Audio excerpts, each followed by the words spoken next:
Well, good morning, Mission Raceway, and happy Mother's Day. It is Mother's Day, and if you're from the prairies like I am, this is usually the first race weekend of the year. And so we are so pleased to be here on a day that, well, we had some questions about it yesterday, and looks like it is absolutely glorious out there. We're looking at a 10:30 start. Get some heat in the track. Nolan, how you doing this morning? I'm doing all right. Glad to see the weather's been holding up so far throughout the evening and so far the morning.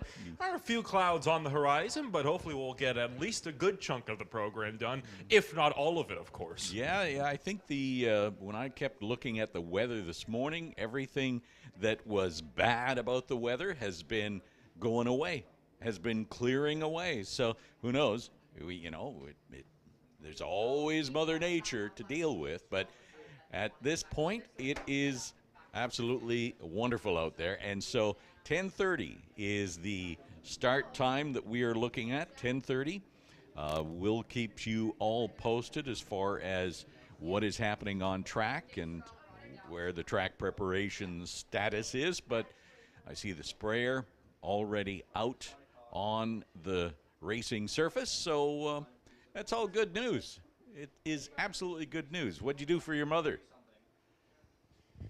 Nothing just yet, but I plan to take her out for dinner, probably within the next day or so.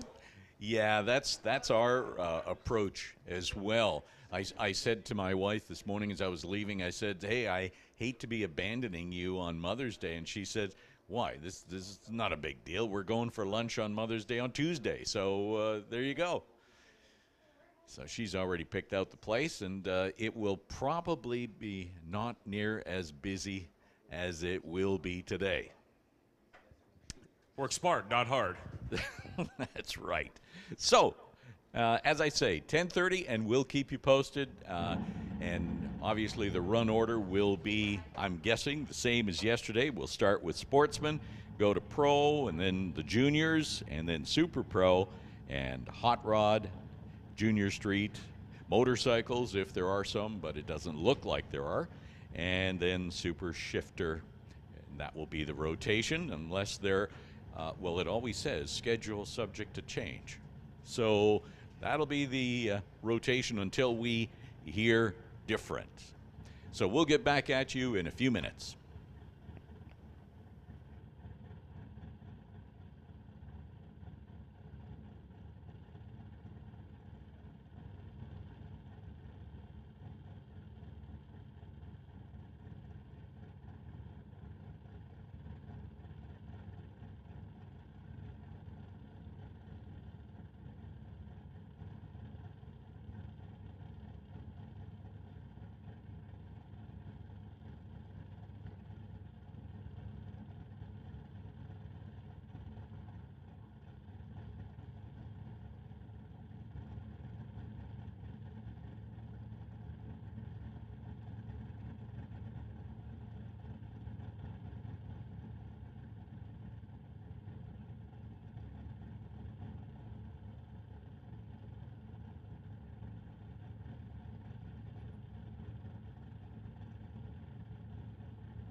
Once again, just want to remind you that we are shooting for a 10:30 time on the track.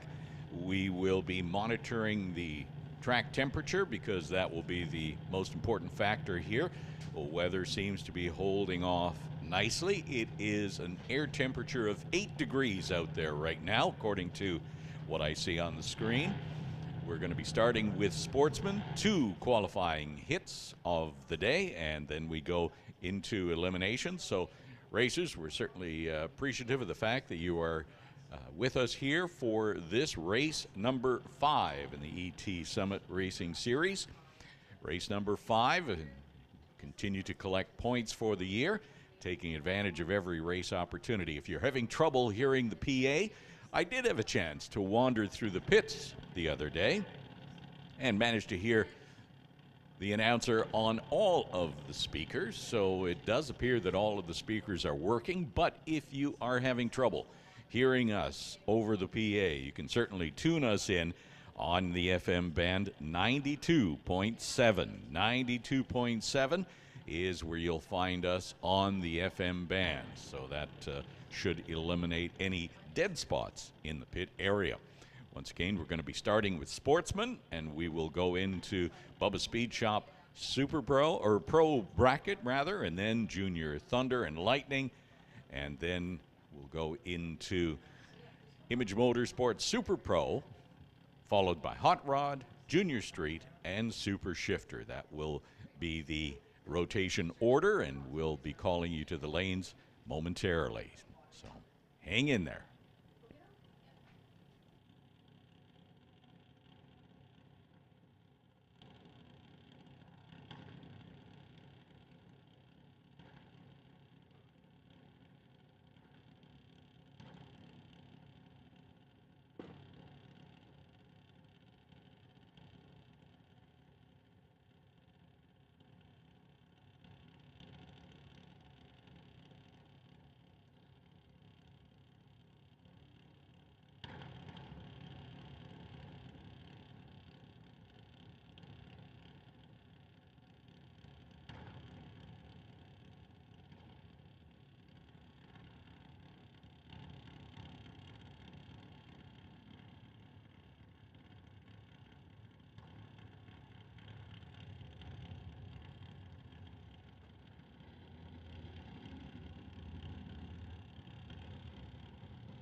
be your 10:30 update, and still waiting for the track temperature to get up there. It is still hanging in around 8 degrees outside with that cool wind, more like 6.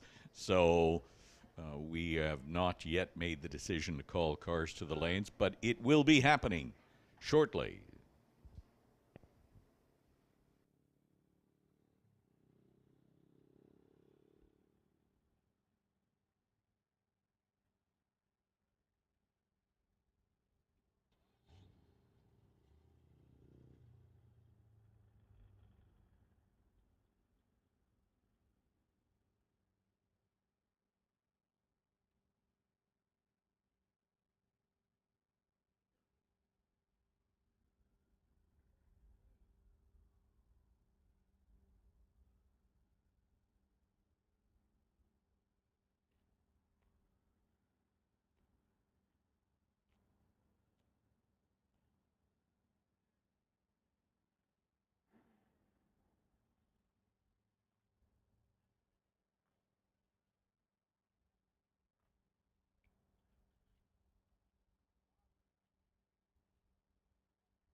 So here we go. We're going to call cars to the lanes now, and that means Sportsman, you're first up. Sportsman, bring him down to the lanes. 1, 2, 3, and 4. Sportsman, first of 2 hits and pro bracket. Bubba Speed Shop Pro Bracket, you are on standby as we have called Sportsman to the lanes. 1, 2, 3, and 4.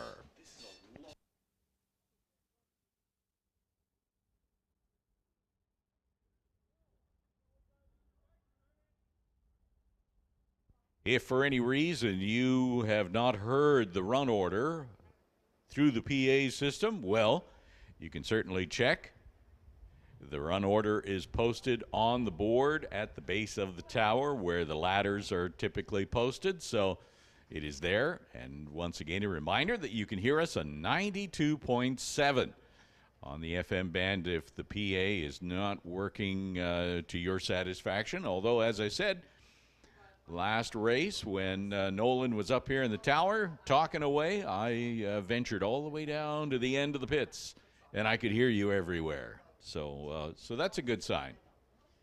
If you haven't yet, definitely check out the Half Track Snack Shack and the Pro Shop as well while you're at it. I know that I believe the Snack Shack is still serving breakfast, but they're most likely getting ready for lunch right about now. And I have to say, fries and chicken strips. Had a try with the chicken strips yesterday, and I think I found my new favorite thing to replace a cheeseburger. I have had the chicken strips here. Yes, nice and crunchy, and I enjoyed them immensely. So I had a breakfast sandwich yesterday. So all sorts of great stuff available at the Half Track Snack Shack. So head over there.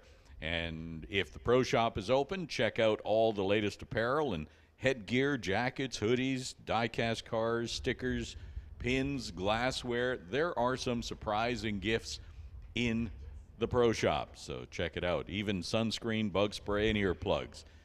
And if you're looking for just a little bit of a sweet, chocolate bars, ice cream, sandwiches, that kind of thing, all available inside the Pro Shop. So check it out.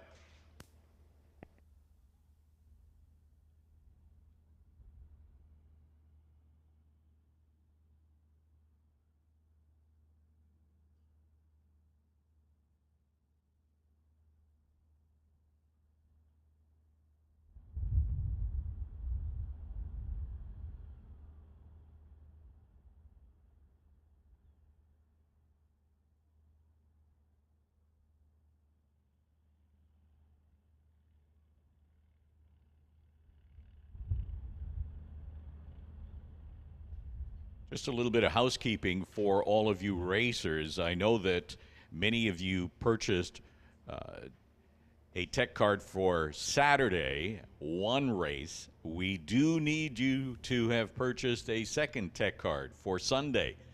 And if a second tech card for Sunday is not purchased, I'm told that you will not be able to head down the track. You will not be able to run until that tech card is purchased. So I know that it's one of those things that tends to slip under the radar, but we would ask that you check to make sure that you have a Sunday tech card purchased so that you can race on Sunday, which is coincidentally today.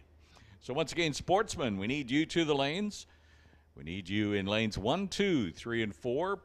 Bubba Speed Shop Pro Bracket on standby, but Sportsman to the lanes, please.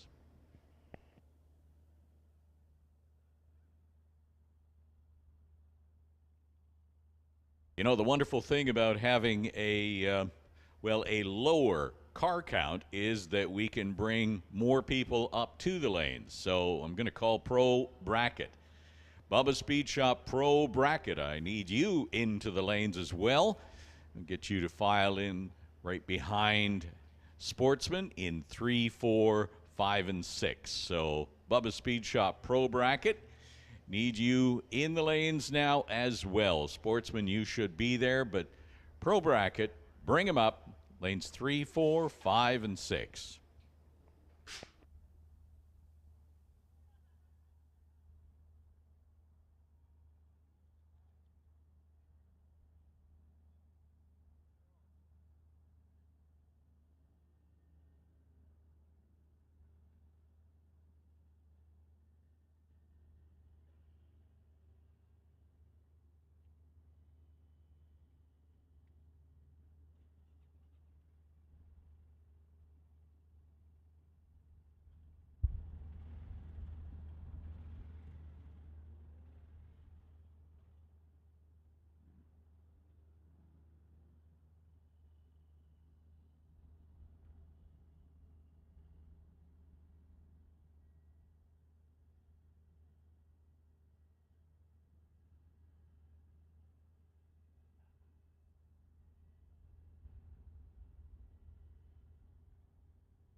So here we go. NHRA Summit ET Series race number 5 about to get underway with qualifying session number 1 of 2.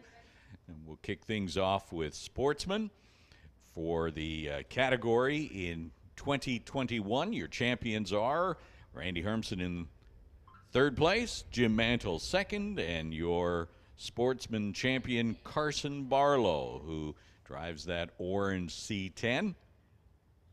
We will be seeing him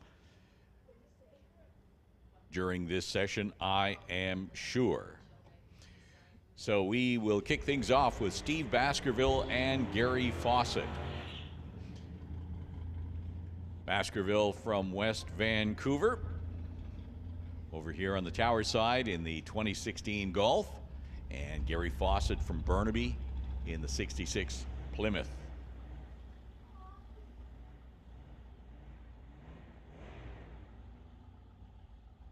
First run at the track here Sunday morning.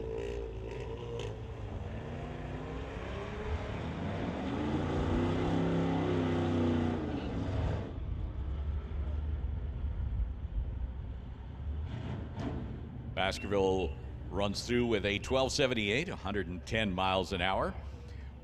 14:17 for Fawcett. Attention in the pits, attention in the pits.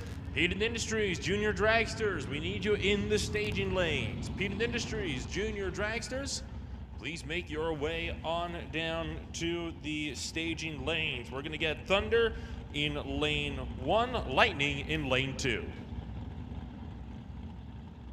At the start line, Joanna Rebello and Scarlett Morin. Joanna over here, tower side in the BMW. And lots of wheel spin on that BMW. Wheel spin, wow. It's quite, you don't see that every day. And Scarlett Morin in the 1980 Malibu goes through with a 13:01, 103 miles an hour. Joanna gets there 19:45.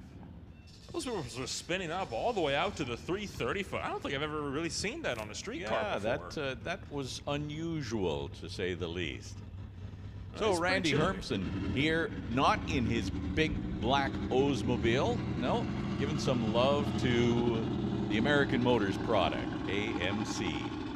Randy Hermson driving the Eagle. He is a school bus driver from Mission here, tower side. Normally drives the 58 Oldsmobile. That's about 4,000 pounds, but somewhat lighter today, and also, I might add, somewhat slower. Sylvia Hoogston in the Ford goes 12:55, 105 miles an hour, and Randy still getting there, and it's a 20 with a 5.6. 20.56 seconds, 62 miles an hour. I think that's probably a little 4-cylinder or 6-cylinder, and giving her all it's got.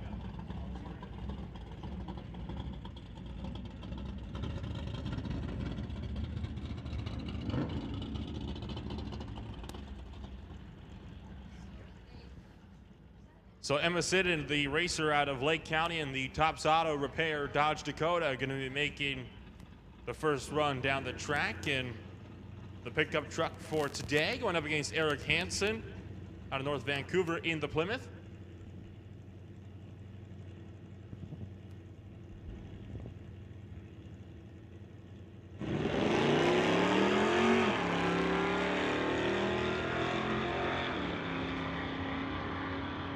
Eric Hansen definitely has more of the top-end speed and will easily get there first. Goes at a 13.030 at 102 miles an hour. Emma Sidden clocks in at 16.042 at 81 miles an hour. So that'll wrap it up then, I believe, for first round of Sportsman qualifying. Boy, once again, we have called Junior Dragster to the lanes. Thunder, we're putting you in lane 1. Lightning in lane 2. That's Peden Industries Junior Dragster. You should be in the lanes. And we kick things off with Bubba Speed Shop Pro Bracket here with Dennis Winton and Kevin McCauley. Winton in the 66 Bel Air wagon here. Tower side, spectator side. The old school 82 Cutlass of Kevin McCauley.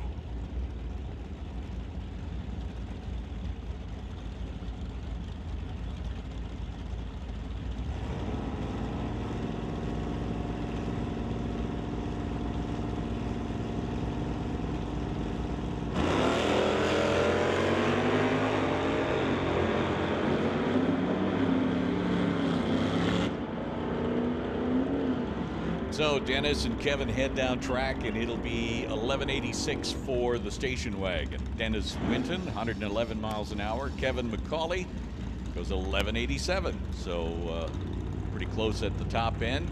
Reaction time about a hundredth of a second difference. 110 miles per hour for Kevin McCauley. Nick Ribello and Veronica Hodgson now. Ribello hailing out of Maple Ridge, rather. He's in the 78 Regal here on the tower side, and Hodgson also from Mission, 69 Dodge Dart. 11:45 is the time for Nick Ribello, and 12:63 for Veronica Hodgson. That'll bring up Ryan Vader in the old 70s Dodge, going up against local racer Kim Cornish. Staying in 2.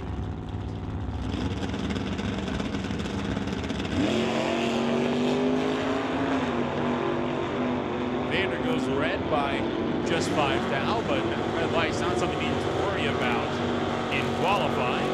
Vader stopped the clocks at 10.187 at 120 miles an hour. Kim Cornish will go through at 11.544 at 113.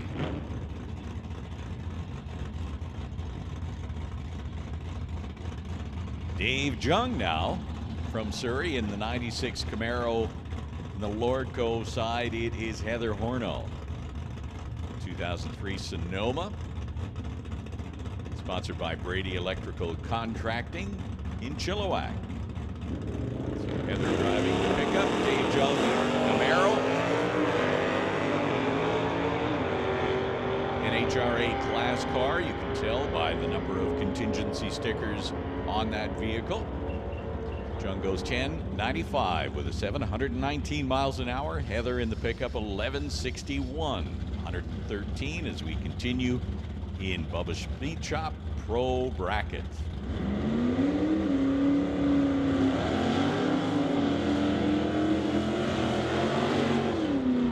Burnout's complete for the next pair, Lorenz Schwartz and Ross Walker. Lorenz Schwartz in the white Monte Carlo, and Walker in the silver 66 Chevy 2. Attention in the pits, Image Motorsports Super Pro. Due to the staging lanes, as Image Motorsports Super Pro, we are calling you to lanes 3, 4, 5, and 6 for first round qualifying.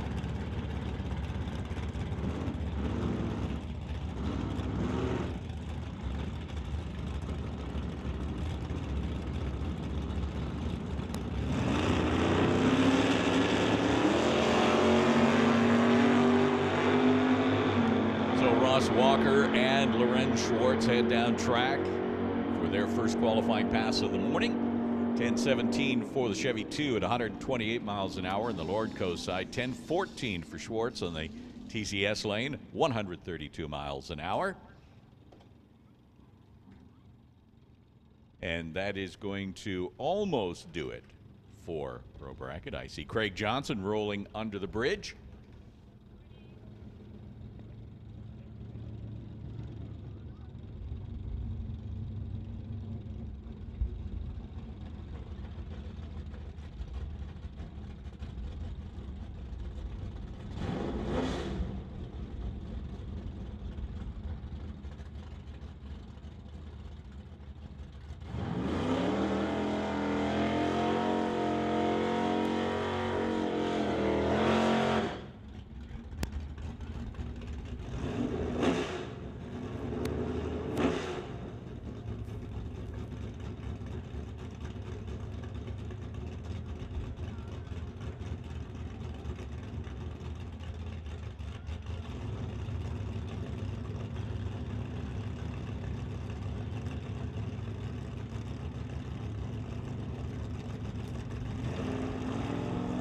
So Craig Johnson rolling forward in the 79 Malibu. Johnson's custom exhaust sponsored Malibu from Langley.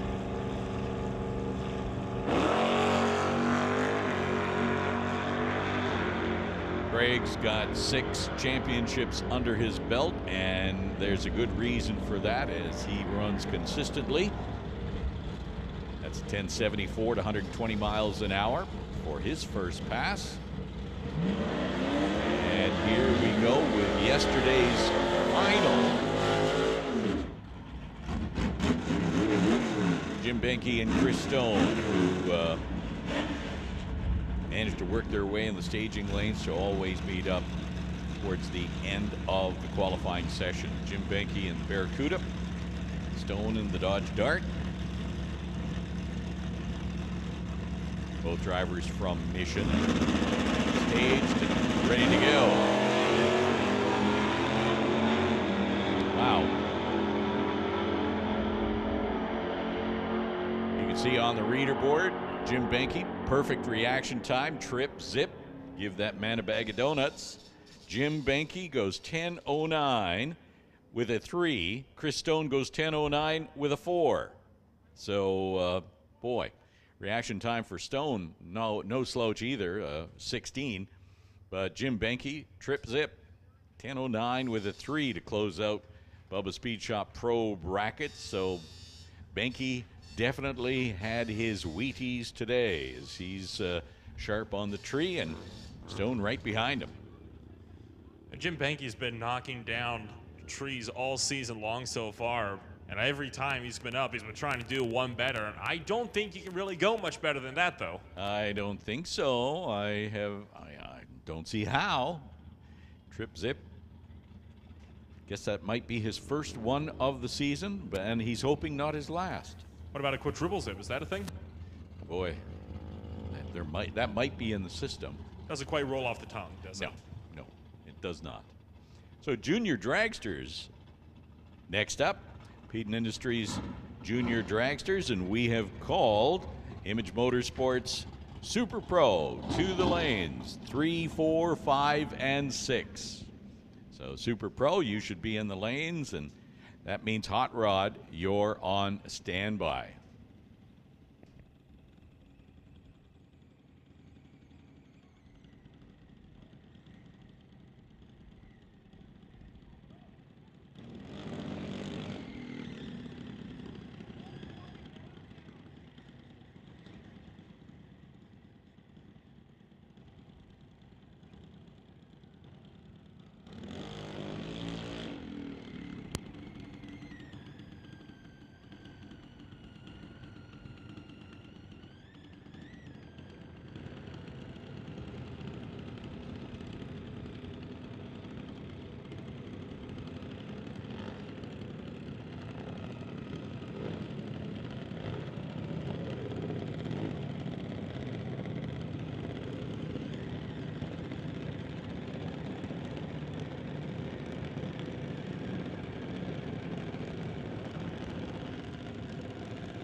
Attention in the pits, attention in the pits. We got 3 classes we want to make their way up to the lanes. We're going to start with Peden Industries Junior Street. So Junior Street, make your way on down to the staging lanes in 5 and 6. Hot Rod, we need you to lanes 1, 2, 3, and 4. And then BC Super Shifters, we're also going to be calling you to the lanes. You'll be right behind Hot Rod. So we're calling Peden Industries Junior Street, Hot Rod, and BC Super Shifters all coming down to the staging lanes.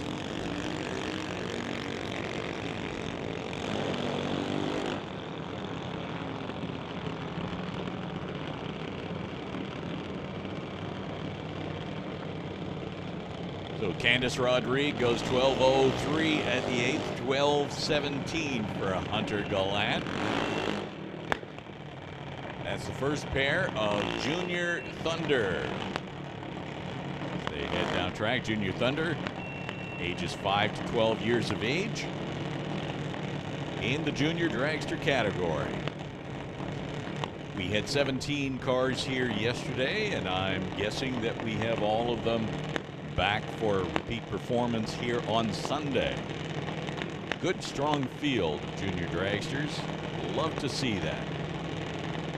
Here's Nick Bond, Dad Justin, doing the tuning on the junior dragster. Justin, of course, having quite a strong career in NHRA Pro Mod Racing. In the other lane, it's Emily White, Mission BC, sponsored by Pioneer, Walco, Lordco, TNT. Nick, sponsored, of course, by GBS.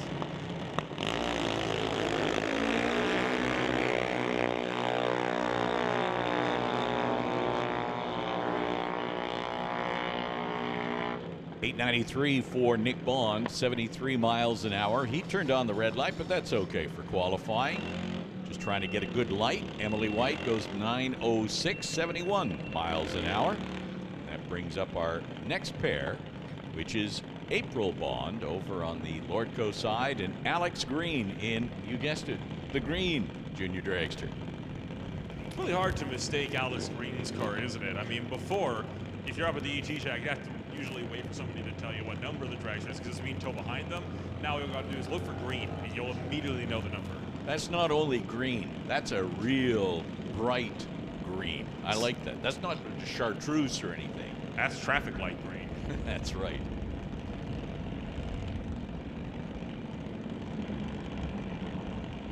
Hey, you know, it is so fascinating to watch how seriously the whole junior dragster program is. Everything from the commitment that the youngsters have as far as their racing, down to the look of the vehicles and the performance of the vehicles. It is wonderful to see such due care and attention taken for how the car looks. So both drivers leaving with the red light on, but again, as I mentioned, not a problem in qualifying. April will stop the clocks at 11:06, 58 miles an hour, and Alex goes 14:31 at 43 miles per hour. Here comes Wesley Armstrong and Connor Jackson now.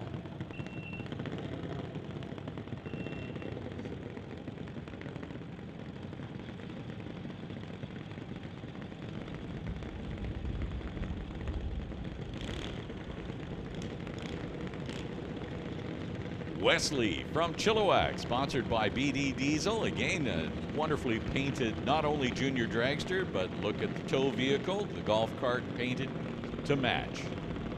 BD Diesel and Badass Garage, who were here yesterday, and I'm guessing will be here today. Get all sorts of your garage or man cave or whatever you've got to get, signs and posters and all sorts of trinkets. They've got them. Check them out. Connor Jackson from Abbotsford, sponsored by TKO, Hot Rods, and Fitness Lab. Driving a 2004 Cosby dragster. Connor in the Lordco lane goes to the 8th mile with a time of 11:27, 60 miles an hour. Wesley, 14:50 at 42.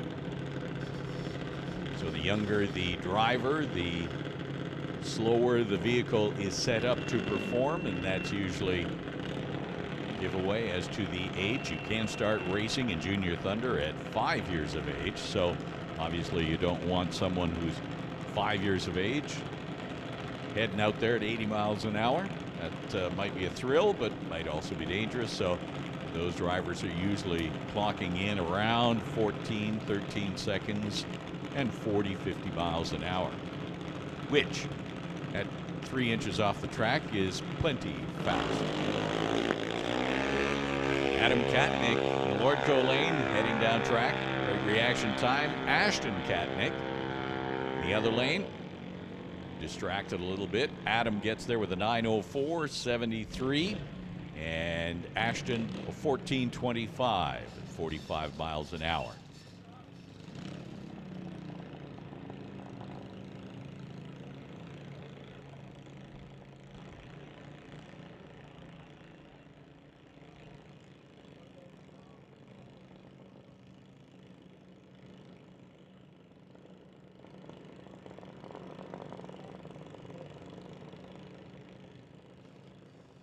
Hunter Thompson coming on up in the Lordco lane, not qualifying for the Peden Industries Junior Thunder class just yet, just making we believe to be a test hit to start his day off. And obviously you do have several cars that are out here just testing, getting those cars dialed in. I believe you had a couple of door slammers on the property yesterday. Not sure if they're here today as well, but I think they're getting set up for what I believe their first race will end up being in 2 weeks' time. Yeah, that's my recollection on the schedule, is that at the end of May, Canada West Door Slammers, of course, opting to skip this weekend. Not sure what the weather was going to be like, and so they will be making their first appearance here at the end of May. So Hunter Thompson goes 12:18 at 51 miles an hour.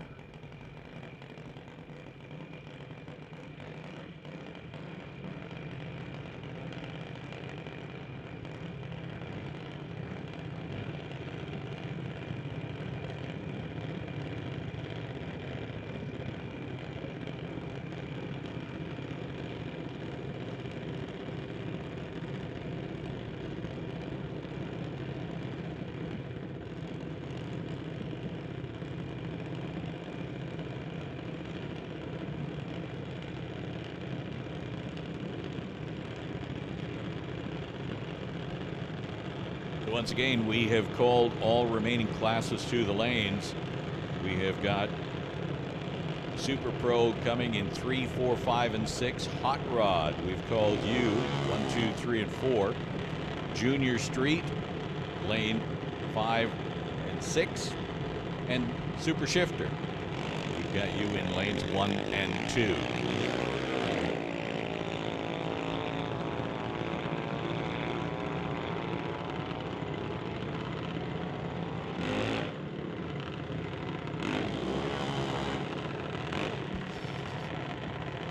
Kenneth Thompson making a pass there at 10:82 at 59 miles an hour.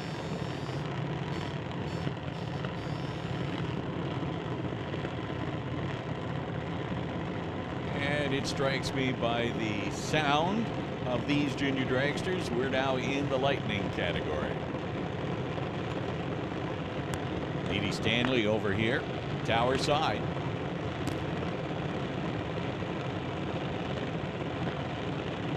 Mission, sponsored by Eclipse Transport.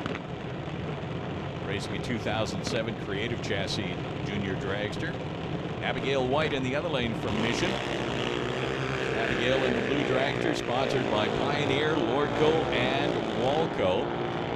At the 8th mile stripe, 8:13, 80 miles an hour for Abigail. 9:36 at 68 miles an hour for Stanley.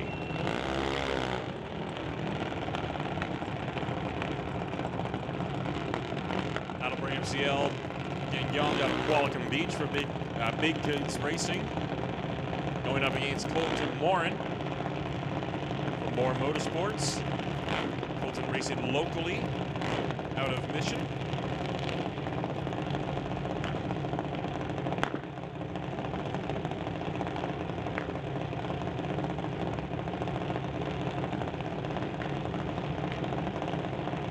Young and Colton Morin, of course, these two have some history racing against each other. Ciel Gagnon was the Peden Industries Junior Lightning champion, and Colton Morin, the runner-up, with Emma Debris Cruz finishing in 3rd. So I imagine these opening races for Colton are going to be very, very crucial, wanting to get that leg up on Ciel early on.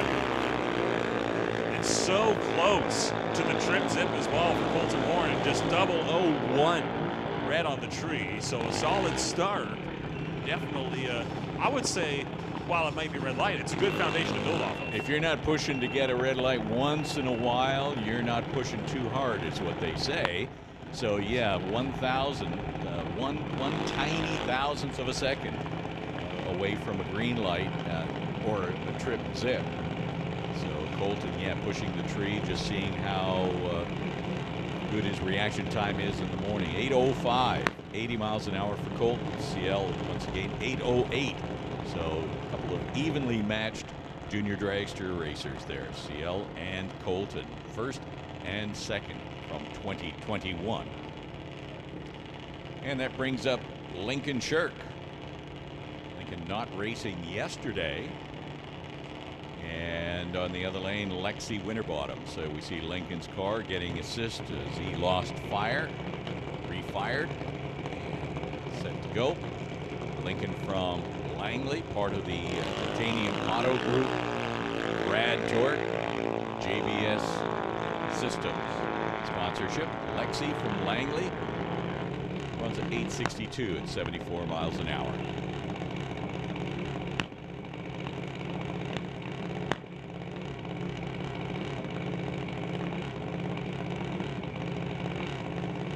So Winterbottom made that single hit, and it now looks like Lincoln Shirk has gotten the car refired, so he'll set for a single pass. That car did not stage, so obviously this is not the most uncommon thing. Sometimes you do have those cars lose fire on the starting line, and if he had been fully staged, might have been a little bit more of a problem, but since he wasn't even pre-staged, no issue at all to get him set for that first hit. Goes red though, but at least that car is actually heading down the track. Stops the clocks at the 8th mile with an 8.529 at 75.9. May as well say 76 miles an hour at that point with a 9.8 after the 75. That'll wrap it up for Peden Industries Junior Dragsters, and I believe we're going to be set to roll into Image Motorsports Super Pro for qualifying number 1.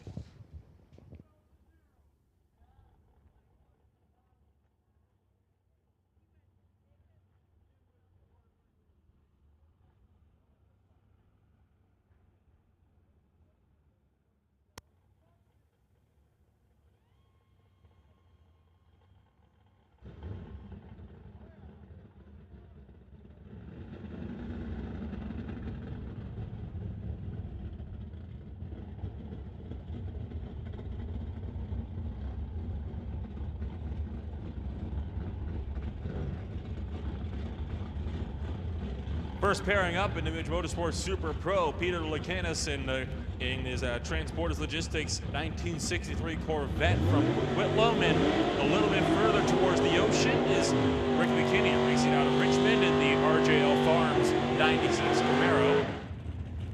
Also outfitted for NHRA bracket racing by the number of decals placed on that machine. Now I have to say, Lucanis in that Corvette, that is one of the faster cars he got in the Super Pro category. Nowhere, I wouldn't say, shall we say, close to alcohol dragster, top dragster, or door slammer categories, but the fastest car in this class by a long shot, nonetheless. The launch for Rick McKinney goes double. 0-3 on the tree, landed hard, but still ripping it to the top end. Lucanis, though, will get their first 8.727 at 152 miles an hour. Tops the clocks at 10.4 at 126.9 miles an hour. It's interesting with Rick McKinney's car set up for NHRA racing that the use of the weight transfer, the wheels up, even though it's a slower vehicle than Peter Lucanis in that Camaro or in the Corvette. Corvette stays nicely planted on the ground, whereas that Camaro needs to lift the front wheels to get that transfer to the back tires. Well, it helps that Lucanis got that wheelie bar on the back too. I think that kind of helps a good deal as well. Well, and they're probably using the wheelie bars for entirely different purposes too. One is to determine how much to plant the tire, which is more likely with the Corvette, whereas the wheelie bar on the Camaro is just there to make sure he doesn't go too high. So all sorts of ways you can use that wheelie bar. So last pair, 1077 for Stephen Veach and 1012 for Kevin McNichol, and that brings up Mike Robinson in the Roadster here. Tower side and Richard Love, the SS Motorsports Chevy S10. Robinson and Love heading down track. You can see their reaction times posted on the reader board. 9:22 for the Roadster from Chilliwack, 140 miles an hour. Love, 11:79, 122 miles per hour. I did want to mention that, yes, during qualifying, you will see the drivers' reaction times posted on the reader board at the top end of the strip. Come elimination time, their dial-in will be posted, as reaction time is all part of the racing sequence. And quite frankly, you don't want the other driver to know what your reaction time is, especially when you may need to step on the brakes at the top end to stop from braking out. So Andy Hatton not able to race yesterday. In the racing program today, it looks like in that Grinch Camaro 894, 149 miles an hour. Andy Hatton in the Image Motorsports Super Pro category here. He's a manager from Langley. And Martin Rochelle, a consistent runner in that Malibu at 10:07, 129 miles an hour. Rochelle has been racing that car for a good number of years.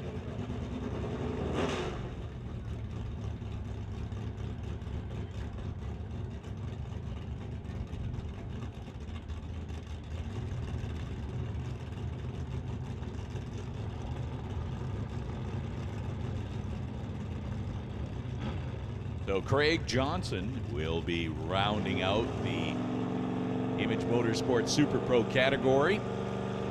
Johnson in the Malibu wagon, staging carefully, and he will try to cut a good light, working on his reaction time. You can see it on the top end there, 026. Wagon goes through with a 10:68, 121 miles an hour. And that will do it for the Super Pro category.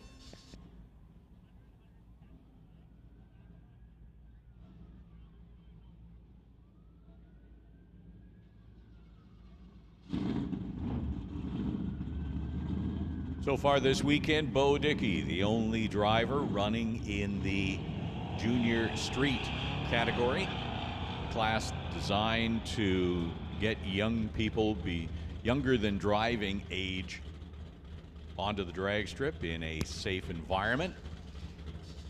In past years, we've had upwards of, well, half a dozen or more in the junior street category. But today, Bo is in 9 flat, 8 miles, 60 miles an hour. And here we go with hot rods, 750 and slower. Vehicles all 1969 and older. No electronics are accepted in the category, so hot rod is exactly what the name implies. Rob Hodgson over here tower side. He is your champion from 2021. Martin Jackman in the other lane in the 64 Chevelle. Old wagon from Mission.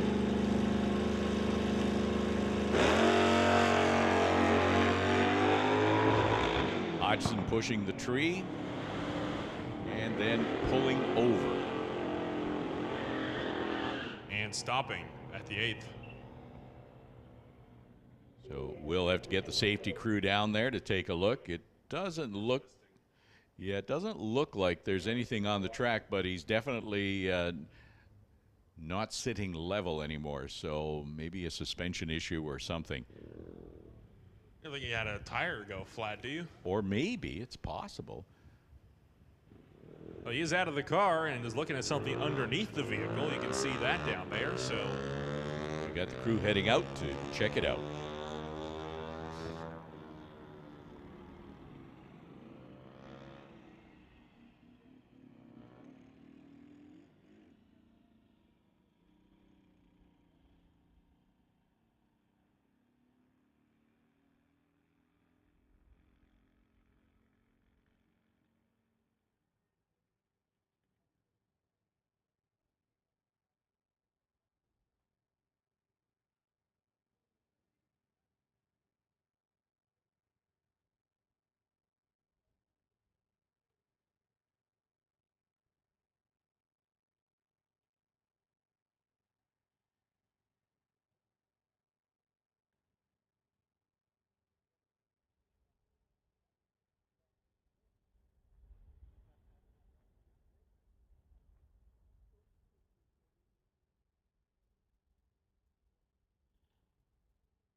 So it looks like they are going to be towing Rob Hodgson's car off from the top end, as I believe that's the safety safari, very slowly pulling the 67 Plymouth alongside the wall. They're going to be exiting Hodgson off at the gate right at the quarter mile. It's an unfortunate way to have your first qualifying hit go down, but there's another one, so hopefully we'll be seeing Hodgson back before long. Yeah, hopefully it's something that can be repaired. I mean, it's nice that it happened during qualifying. I mean, he has the opportunity now to do some repair work on it, hopefully, and get it back together if they've got all the parts and pieces. And I'm sure that there'll be a lot of people in the pits who will want to help them out and get them back on the track. So that's how we're starting Hot Rod here. It was a 12.97 for Martin Jackman in the Chevelle wagon. And 103 miles an hour. So as soon as the word comes from the top end that the gate is closed, we'll fire the next pair up here on the start line, and that is going to be Sylvia Hoogston and Glenn Fillingham.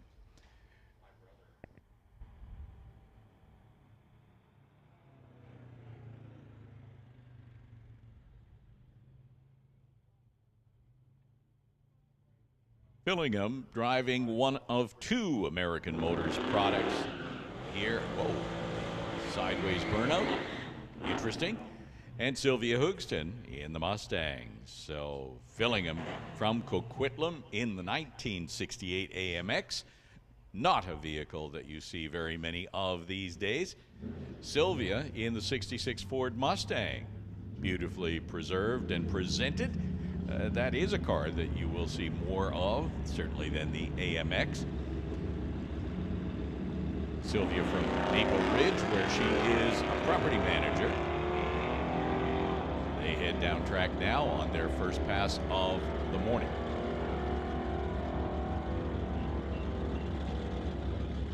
At the top end, it's 12.50 for Sylvia, 12.14 for Fillingham in the AMX. And next up is going to be Jim Benke. Benke in the Plymouth Cuda.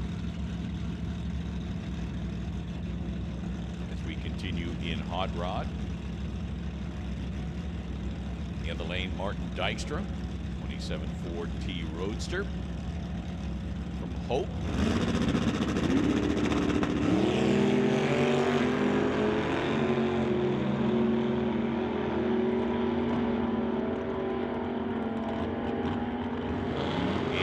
Dykstra there with a 9.59 and a 10.05 for the Cuda of Benke. That brings up our final competitor in the hot rod category, I believe. And it's going to be Derek Shirk, the owner of Titanium Auto Group.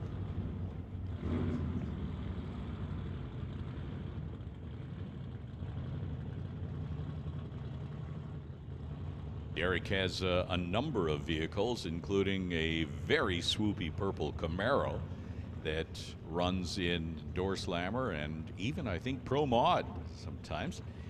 This is a car that he has run over the course of a couple of years. Not unusual to see it sponsored by. Wow, getting a little bit close to the center line, but corrected. And heads down track. 8.88. 159 miles an hour. The car that could normally be running in the West Coast Canadian Door Slammer category.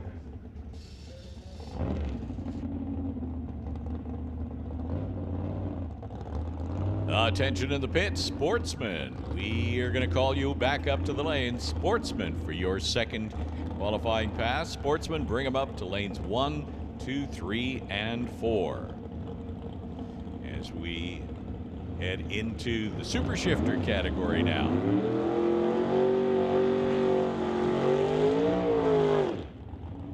Terry Hoogston, who was running a VW Beetle for the longest time, with also the longest wheelie bars that I've ever seen on a vehicle. Now he stepped it up to this 71 VW. That's Terry Hoogston here on the tower side, and Keith Winterbottom in the bronze copper 66 Nova. I always liked that old Beetle that he had. I mean, it gave the angriest buzz when it was going down the track, and I loved how much of a contrast it was to the constant roar of these machines as a little wheel spin there from Hoogston's right out of the gate, but gets back into the throttle. Winterbottom will get there first. 8:53 for Keith, 155 miles an hour, and Terry goes 11:68, 111 miles per hour. So yeah, you're right. I mean, watching that VW it's a unique vehicle in a class. Well, there's lots of unique cars in that class, but there's only one VW Beetle. It was pretty quick too. It could be the majority of these other cars that short wheelbase on that car. It was really tough to make it hook up, but when it did, yeah, you're right. It pulled a good number. Scott Winterbottom and Jamie Roth heading down track. Scott goes 9:58 at 137 miles an hour, and Jamie Roth 10:14. Once again, attention in the pits. Sportsman. We have called Sportsman to the lanes. We need Sportsman, the lanes 1, 2, 3, and 4. Bring them up. And that means Bubba Speed Shop Pro Bracket, you are on standby.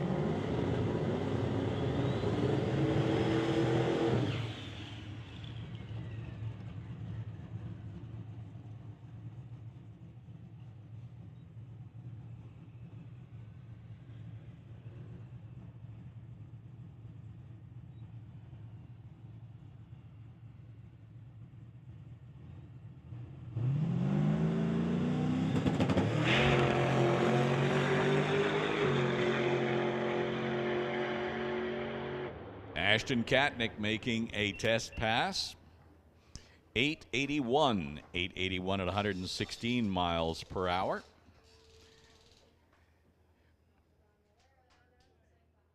.3 seconds and 132 at the 8th, though. That's a pretty solid half-track time, to say the least. Was out of the throttle by the 1,000 foot. Yep, absolutely. 881.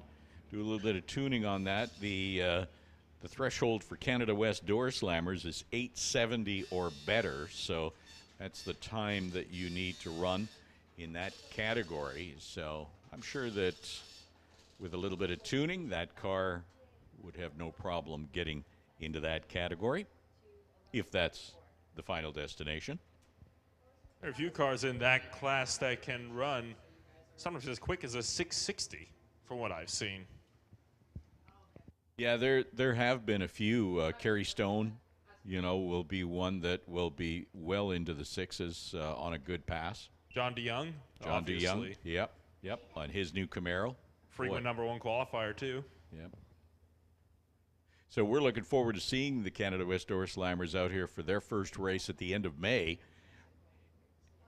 And they usually have a great program that they put on, as they have about 6 races that they try to incorporate over the course of the year, 6 events that they will be at, and running for points and championship money and everything else. Usually a fleet of about 22 or 20-plus vehicles will be here, and it's an all-run class. So as long as you're running 870 or better, you are in the elimination program. So we're just waiting for Sportsman to be in the lanes to start the second rotation.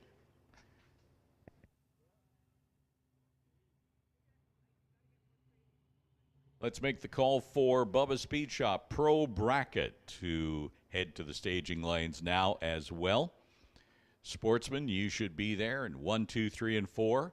And we'll put Bubba Speed Shop Pro Bracket in 3, 4, 5, and 6. You can bring them up now.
So rolling into second round of qualifying for the Sportsman category, Scarlett Morin in the Malibu going up against Gary Fawcett's Plymouth.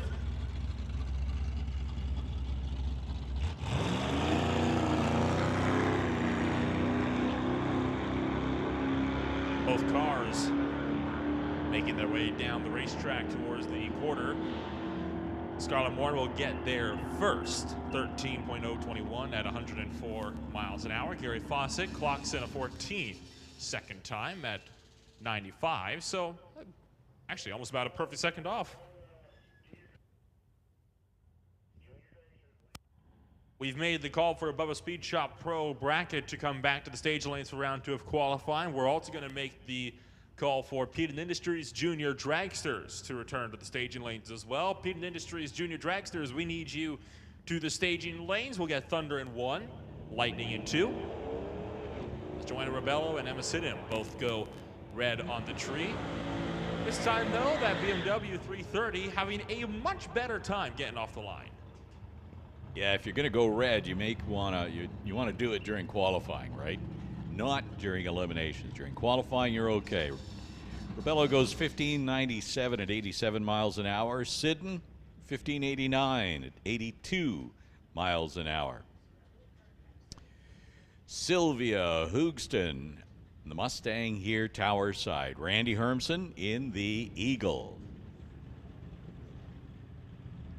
Randy, a school bus driver from Mission. Sylvia will certainly get there first, normally running a 12-second run, and Randy in the Eagle, well, he's closer to 20 usually.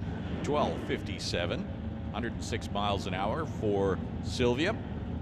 Randy, he'll get there with a 20.77, 62 miles an hour, and some may scoff at that, but I have over the years oftentimes seen a slow vehicle like that, as long as it's consistent, turn up in the winner's circle. So it's not always the fastest car that is your champion of the day, but the most consistent car.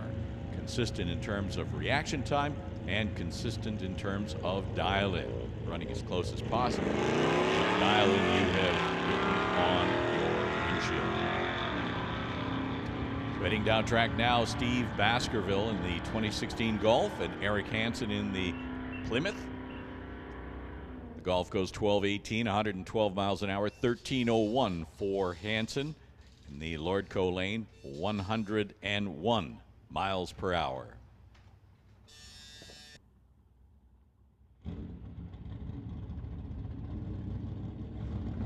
That will close out Sportsman qualifying for today. When we see them next, it will be for first round of eliminations. Moving us into Bubba Speed Shop Pro bracket. This time it's Nick Rebello in his MFB custom aluminum jet Regal going up against Dave Jung in the Camaro. One of those cars a fair bit louder than the other one when it comes to the burnouts. But hey, a loud car doesn't mean it's a winning car all the time. Sometimes it does, but other times it's not so much.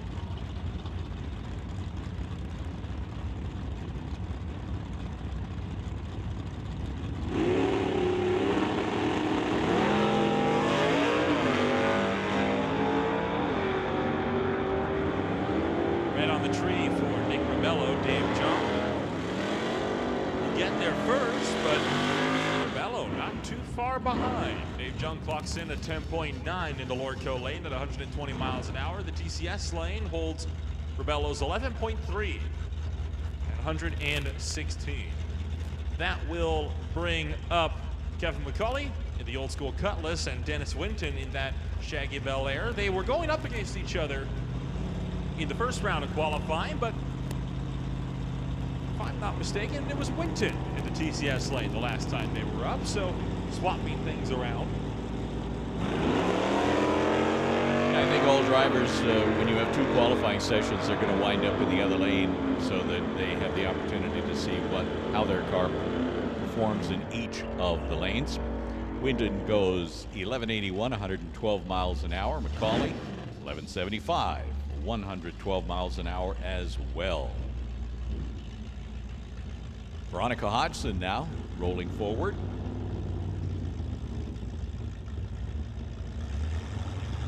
Veronica from Mission in that 69 Dart. Staged and ready to go with the tree down. Again, pushing the tree. Reaction time in the red. 8th thou. But now is the time to do it. Veronica runs 12.60. 12.60, 108 miles per hour. The next time you see these cars, they will have a dial-in written on their window. That will be the number punched into the computer that will determine which vehicle gets to leave the start line first. The slower car leaves with the handicap start, and in theory they should, if everybody is on their game, end up at the top end at exactly the same time. Not sure that I've ever seen that happen, but it comes close sometimes. You never know. Kim Cornish in the 77 Mustang, little fox-bodied Mustang here on the tower side. And Monte Carlo of Lorenz Schwartz as he pulls over with bits and pieces rolling across the track. Now that, I would have to say, would be something possibly gearbox related. You heard him get out of the throttle as he tried to shift, and the second he got back into it, immediately started to pull over. I saw one piece fly off and strike the spectator side wall, and saw something else rolling across to the TCS lane. So yeah, safety crew are going to go out there and check it out. If I'm not mistaken, wasn't it that car that had a very similar situation happen just yesterday? I don't know that it was. You know, it could be. You've got me wondering. In any case, he's going to be doing some repairs today. I'm not sure that's going to be one of those cases where you can just drive the car off as easily as Hodgson was earlier today in Hot Rod. Right, right. Have to check to make sure he's got some 200 mile per hour racing tape in the pits, because that's going to solve a lot of problems all the time. So safety crew is out there attending to Lorenz Schwartz, and as soon as we sort out what has happened and he will be towed off the racing surface, we will continue. It does appear that whatever it was might have been engine related, as they have popped the hood on the Titanium and Bubba Speed Shop Monte Carlo. So I want to welcome all of you race fans here to the Titanium Strip at Mission Raceway. Titanium Auto Group stepping up in a big way, sponsoring events and the facility here in 2022. Titanium Auto Group fully understands what's most important to their customers, which is why customer service is at the top of their list of priorities. They aim to go the extra mile with each and every one of their customers, ensuring that they have the most memorable experience when buying their car from Titanium. They now have many repeat customers who return to them when it's time to upgrade to a new model due to their exceptional experience the first time they purchased from them. Titanium currently holds a 5-star Facebook rating and a 4.7-star rating with Google reviews. Head on over to www.titaniumautogroup.ca today to see what could be in store for you.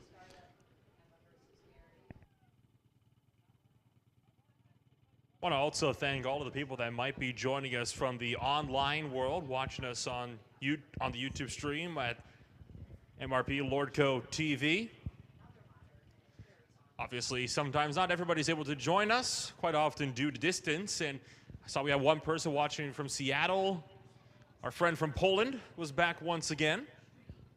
So glad to see that everybody still seems to be enjoying the show online. And they'll be having the 6th and 7th rounds in the NHRA Summit ET Series in 2 weeks, as well as, I believe, the CMDRA bike drags. But no drag racing next week, that doesn't mean there's not racing here at all. You will have the Sports Car Club and CACC out here for their second round.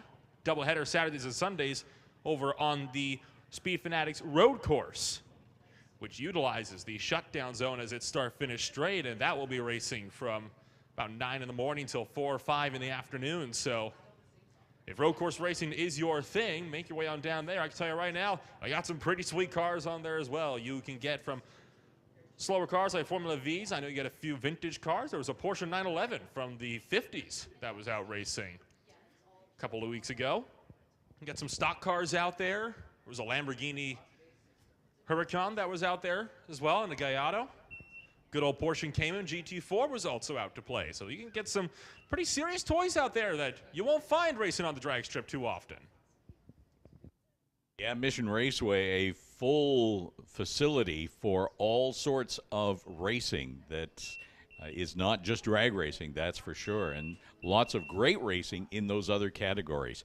Hey, while you mentioned watching on YouTube, I do have to say a big thank you to Valley Tech for all of their work that goes towards putting on a great video all across YouTube. It is quite spectacular. I've had the opportunity to watch a lot of the videos that other tracks do, and I gotta say, we're outshining them, and so thank you very much to Valley Tech.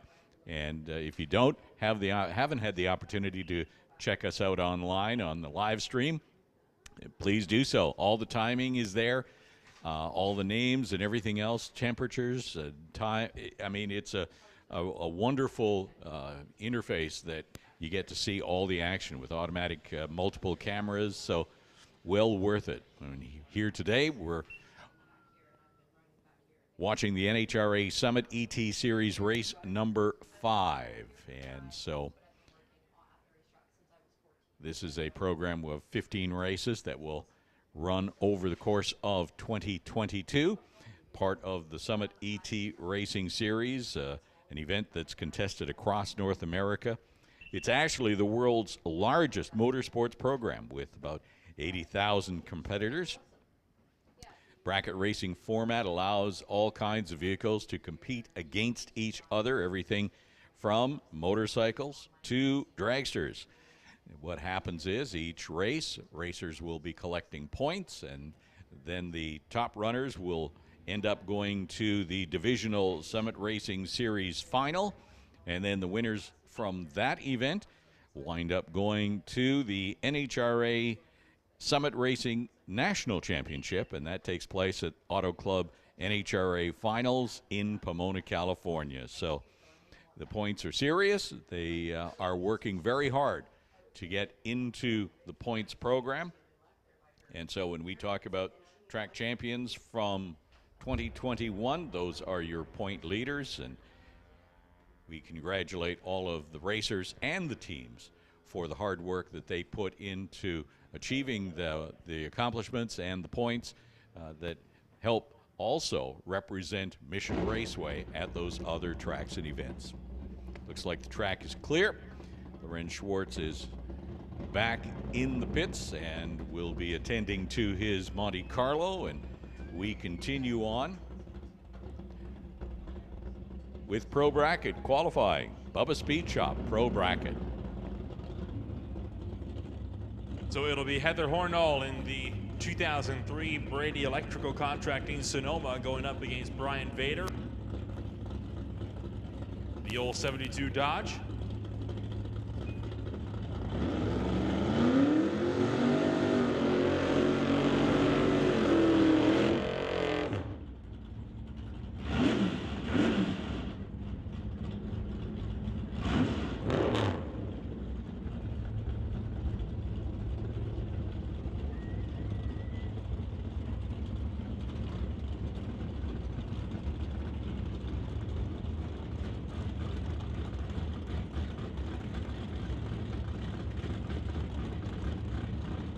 Heather Hornall already has one win under her belt this year, achieved in the AT race last week.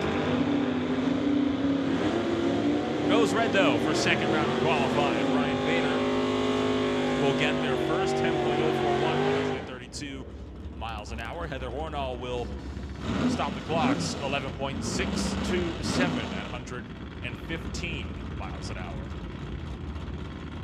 So Rick McKinney doing a legitimate, real smoky burnout there in his 96 Camaro. Check out the launch on that red Camaro as the wheels will be up in the air 3-4 feet. Ross Walker, on the other hand, has his Chevy 2 set up entirely differently. He'll stay pretty close to the ground on the front end. Camaro leaves hard on the rear tires. Reaction time 0:09 against a 0:05. So both of them chopped down the tree. 10:38 for Rick McKinney, 127 miles an hour. 10:15, 129 for Ross Walker. And it would not be a proper pro bracket qualifying without Jim Benke and Chris Stone head against one another. They went against each other head to head in both qualifying yesterday and the first round earlier today. They went against each other in the final yesterday as well. And I think they would love to go head to head in the final today as well. There's a friendly rivalry between these two, and they look forward to beating each other up on the strip all the time. So it'll be 10:05 and 10:08.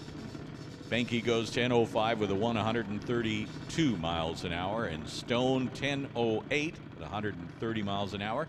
Better reaction time for Chris Stone. It's an 11 versus a 25 for Benke. But it'll be a toss-up when eliminations hit because they are deadly on the Christmas tree, and the cars are set up to run real close, as you can tell.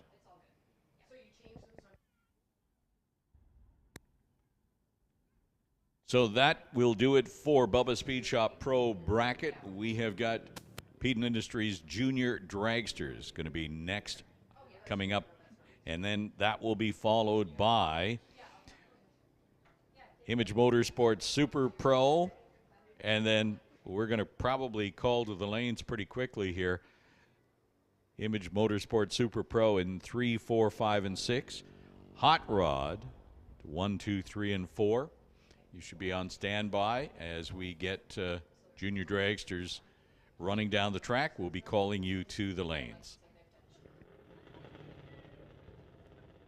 If drag racing is your thing, but you might not be feeling like wanting to spend so much money on just buying and setting up your own kind of drag race car, you just want to take your own street car out to run, well, Mopac Friday Night Street Legals, that's where you would want to go. I believe the next round will be on May 13th, this coming Friday.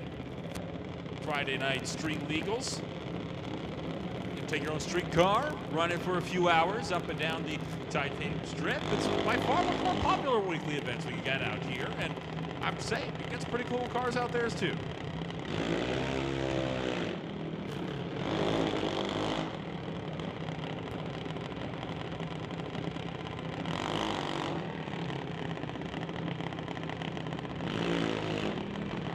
Rolling in the second round of qualifying for Peden Industries Junior Thunder, it'll be Emily White going up against Nick Bond.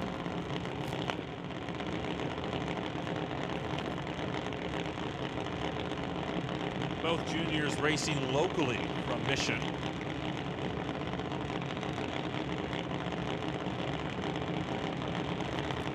We're going to make that call for Image Motorsports Super Pro to come on down to lanes 3, 4, 5, and 6. That is Image Motorsports. Please make your way on down to lanes 3, 4, 5, and 6. That means Junior Street, as well as Hot Rod, and for all intents and purposes, BC Super Shifters as well. You are all going to be on standby. We called you all up at the same time for first round. It would not surprise me if we ended up just doing the same for round 2.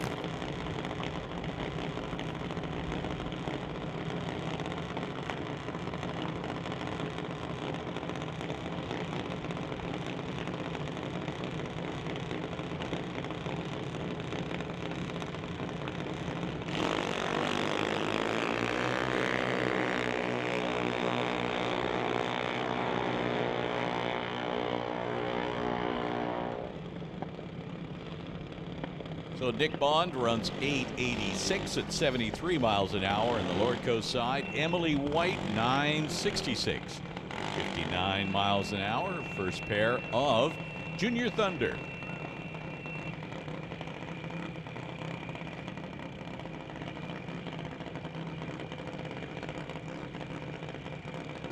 Next pair is going to be April Bond and McKenna Thompson.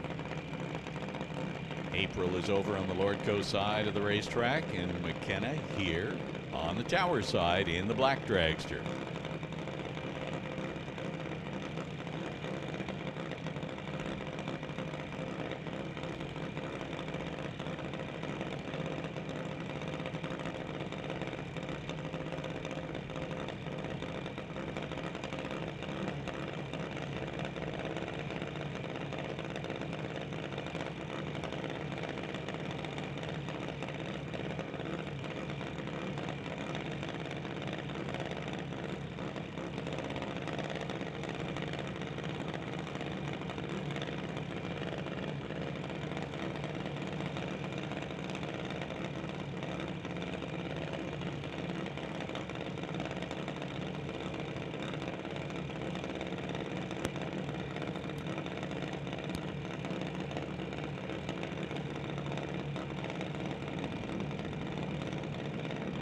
So Junior Thunder is the category, and we're talking about drivers who are between the ages of 5 and 12 years of age in Junior Thunder.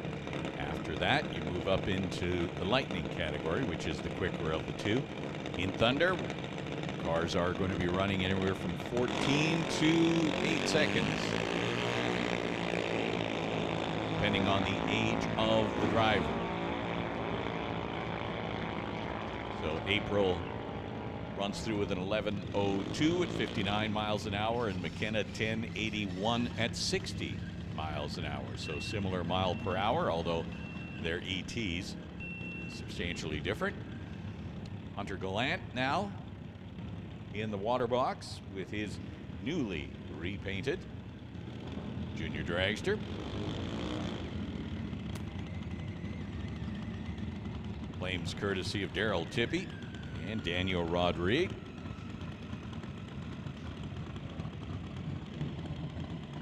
In the other lane, it is Hunter Thompson. So Gallant from Chilliwack with support from BDL Auto and Super Steve Tires.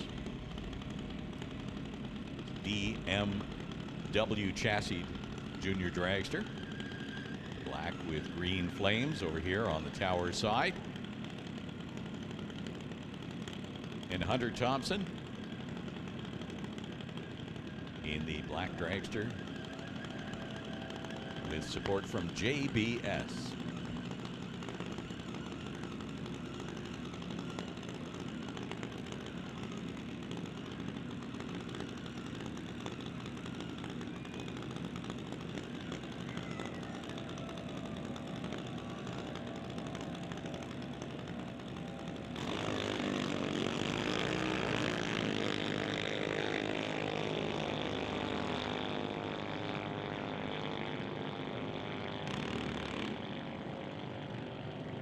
At the 8th mile stripe, 11:89 is the time for the Lordco side. Hunter Thompson, 52 miles an hour. Also 52 miles an hour for Hunter Gallant, who ran 12:01 on the TCS lane.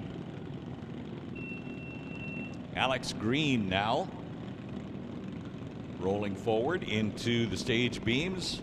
Sponsorship from Iron Horse Truck Transfer Corporation and Lucas Oil. Alex having a great 2021, making his mark, winning a couple of events and runner-up in a couple others. Your champion for 2021 in the Thunder category. Candice Rodriguez in the other lane, 11:98 at 52 miles an hour, sponsored by Ken's Specialty Corvette. Alex goes 14:17 at 43 miles an hour. By my count, we're looking at maybe about 19 junior dragsters on the property this weekend. And that's going to bring up Connor Jackson and Wesley Armstrong. Wesley sponsored by BD Diesel, Badass Garage. Over on the Lordco side of the racetrack, here, Tower side, Connor Jackson, TCS lane from Abbotsford. Connor sponsored by TKO Hot Rods and Fitness Lab.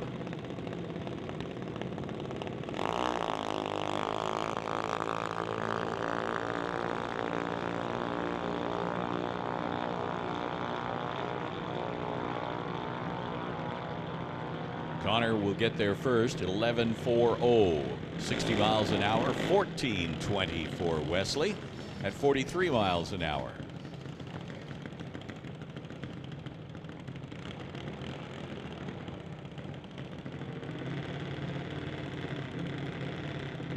Once again, we have made the call for Image Motorsports Super Pro to the lanes, 3, 4, 5, and 6. Need you in the lanes. You are following junior dragster.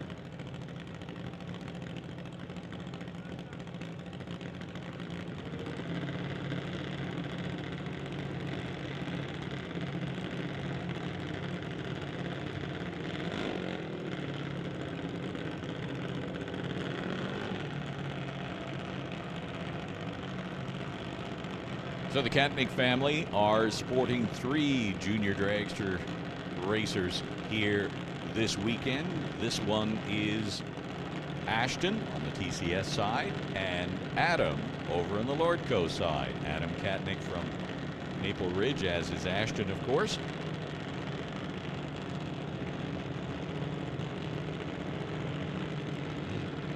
A bit of family rivalry here.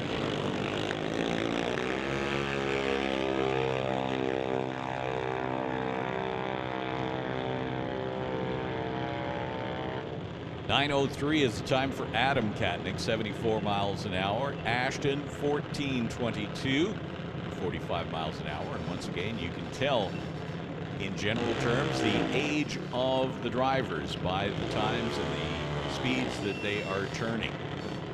So Ashton in that case running a 14. Ashton younger than Adam.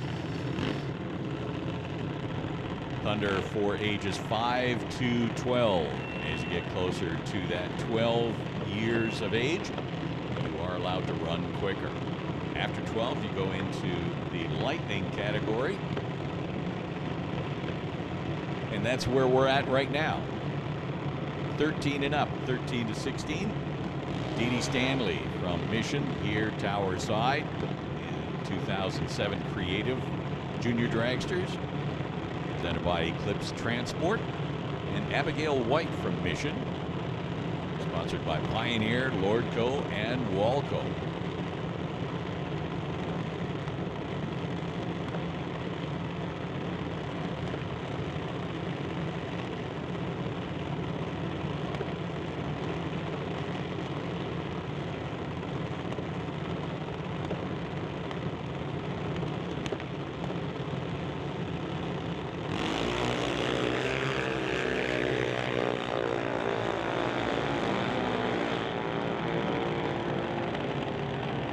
.809 is the time for Abigail, 81 miles an hour. Dee Dee runs 9:27, 69 miles an hour.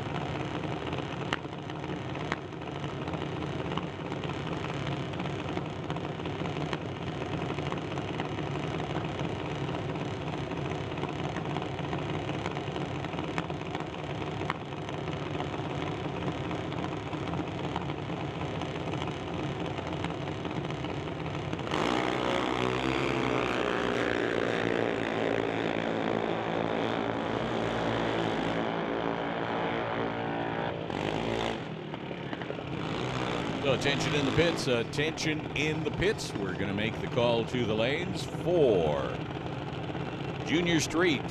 Hot Rod, we need you to the lanes as well. Hot Rod 1, 2, 3, and 4. Junior Street, bring them up. And Super Shifter. All remaining cars to the lane. Super Shifter will put you in 1 and 2. And Hot Rod, you're going to be ahead of that. So Hot Rod, Junior Street, and Super Shifters need you to the lanes now to close out this second round of qualifying. Colton Moore and CL Gagnon. Colton ran 797, 798 for CL.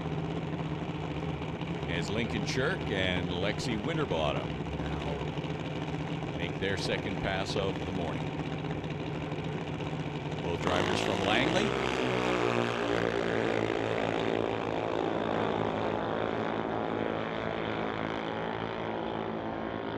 .844 is the time for Lincoln. 76 miles an hour. 8:49 for Lexi.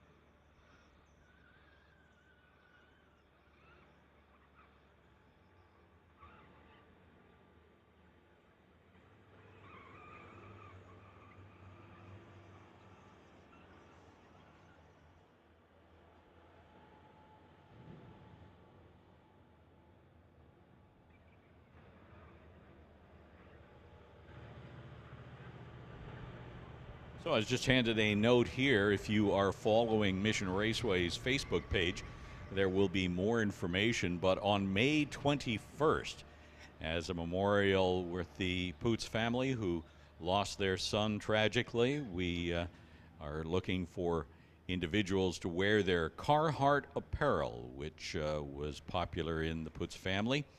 And you can wear that apparel in support of and recognition of childhood cancer research. So do check out the Mission Raceway Facebook page for more details on that situation, all right?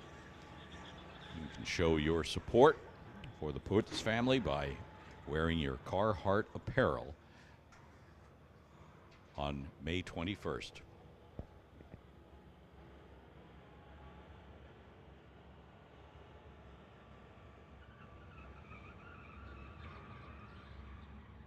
So we take some just a few moments for a little bit of dragging on the track, some preparation here as we get set to go into the last few categories of the second rotation.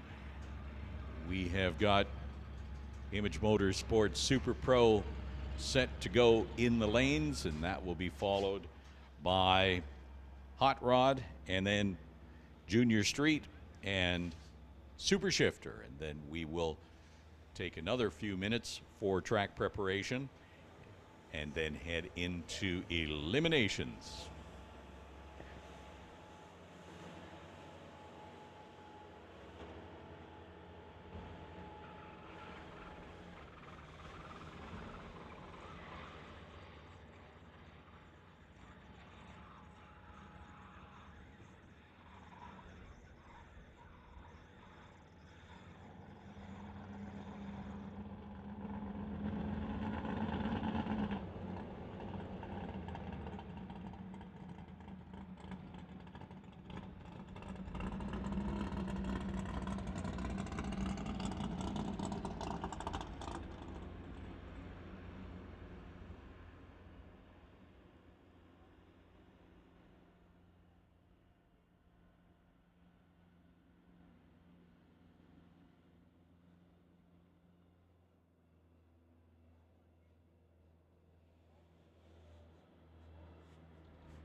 So I see getting the thumbs up on the start line, which means that we will be firing up the next group of cars. And that is going to be the Image Motorsports Super Pro.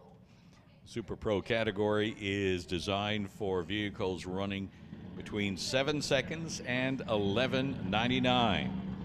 All electronics are accepted, 7 seconds to 11.99. So on a normal day, you would see cars using throttle stops or delay boxes, but that does not appear to be the case today, as most everyone is running straight.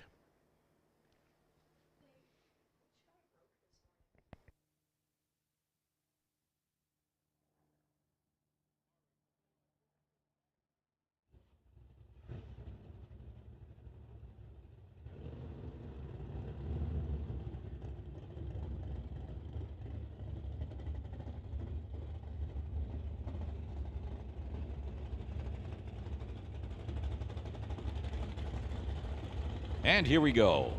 Mike Robinson over on the spectators' side from Chilliwack in the 27 Ford T Roadster. Wait for burnouts. Peter Lucanis, student from Coquitlam in the Transporters Logistics 63 Corvettes.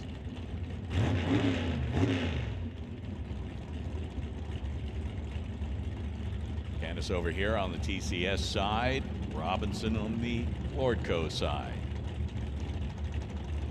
Category is Image Motorsports Super Pro. Both cars pre-staged and now bump forward, and here comes the tree for their qualifying pass. Great reaction time for Mike Robinson, 001.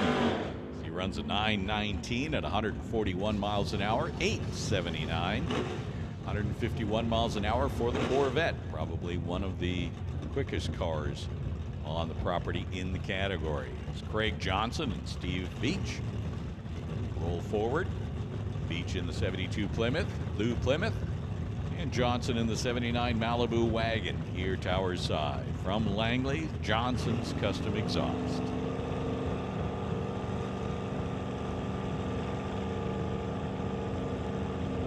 Craig Johnson has 6 track championships since his career began in 2009. 2 championships in 1 season, as a matter of fact, 1 year. At the stripe, Beach goes 1085, 126 miles an hour. Johnson, 1072 at 120 miles an hour. It's Kevin McNichol and Martin Rochelle roll forward. Rochelle started racing in Bremerton, Seattle, down in Washington State. That was way back in the 80s. And a 66 Chevelle. He's been running this car for a good number of years. It can run in the 990s when he wants it to.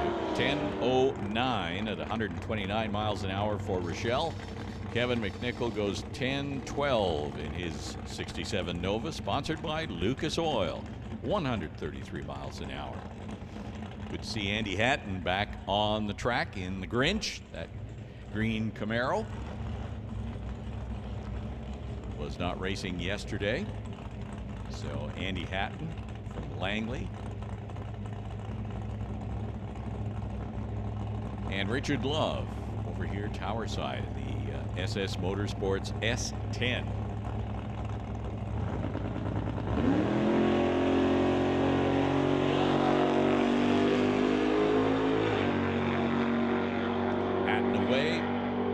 As is Love.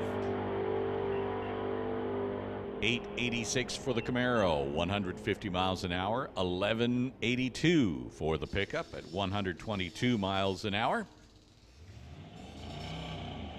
And that will do it for Image Motorsports Super Pro, as we have our lone junior streeter here.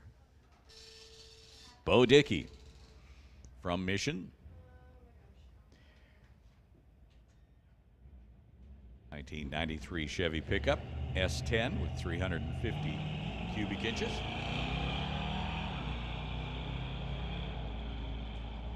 So he runs to the 8th mile and stops the clocks at 9:12. 9:12 at 58 miles an hour.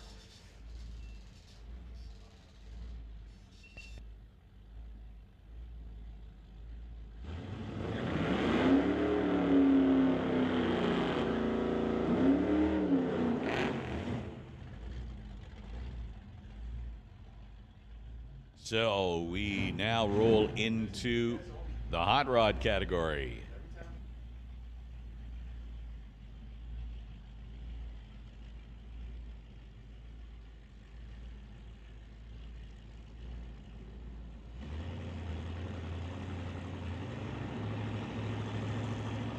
From Coquitlam at 68 AMX, Glenn Fillingham over here on the tower side.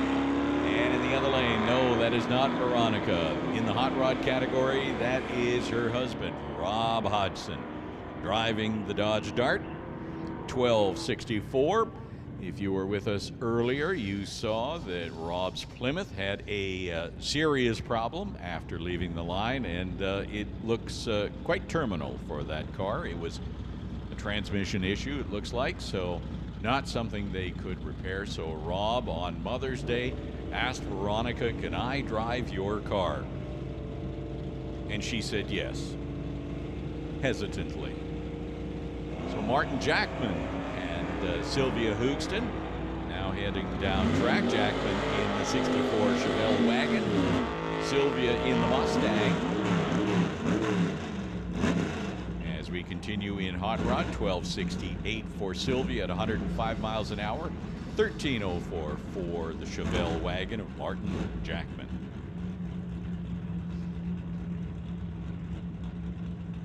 And that's going to bring up Jim Benke and Derek Shirk. Shirk, the owner of the Titanium Auto Group, proud sponsors of the Titanium Strip here at Mission Raceway.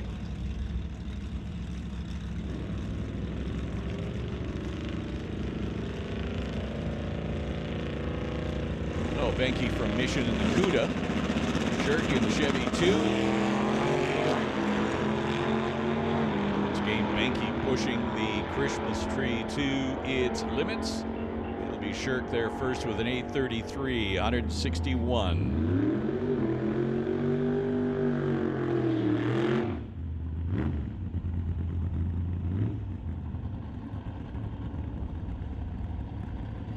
So attention in the pits. Once again in the pits, you should know that Super Shifter should be in the lanes.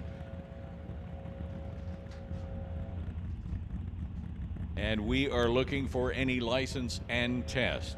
Any license and test, you can now make your way to the staging lanes as well. License and test, make your way to the staging lanes as we get set to ladder everybody for eliminations. We will have a few minutes for license and test. And that was Martin Dykstra in the Roadster. Sponsored by Emco Waterworks, IPEX Incorporated, and Alquip Diesel. 962, 132 miles an hour for the Roadster. And that will do it for Hot Rod. Super Shifter will be coming up next. And they are in the staging lanes, and following that will be some license and test runs. If you are looking for license and test, please make your way to the staging lanes ASAP.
So license and test, if you have a car that you want to do some testing on, we do ask you to bring it to the staging lanes now as we get set to run the final category in qualifying. The final qualifying category is going to be Super Shifter. Super Shifter is not technically a track class. It is run by an independent group, BC McLeod Super Shifters. All cars must have a clutch engaged transmission. I'll wait for the burnouts. All cars must have a clutch engaged transmission operated by the driver's foot. Pneumatic and hydraulic shifters are prohibited. In other words, this is a very, very busy class. You've got 1 foot on the gas, 1 foot on the clutch. You got 1 foot on one hand, well, hopefully not a foot, 1 hand on the steering wheel, and another one on the shifter. It's a manually shifted category. So here we go. First up, Terry Hoogston in the VW and Jamie Roth in the Comet.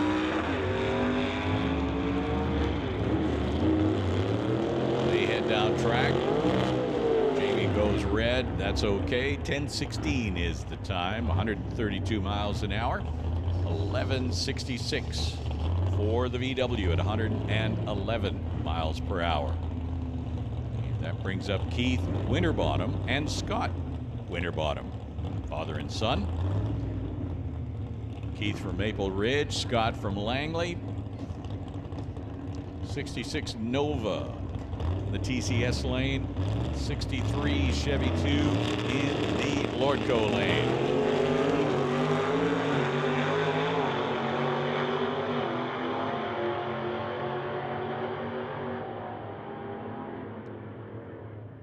.850 for Keith at 158 miles an hour. Scott 973 at 114 miles an hour.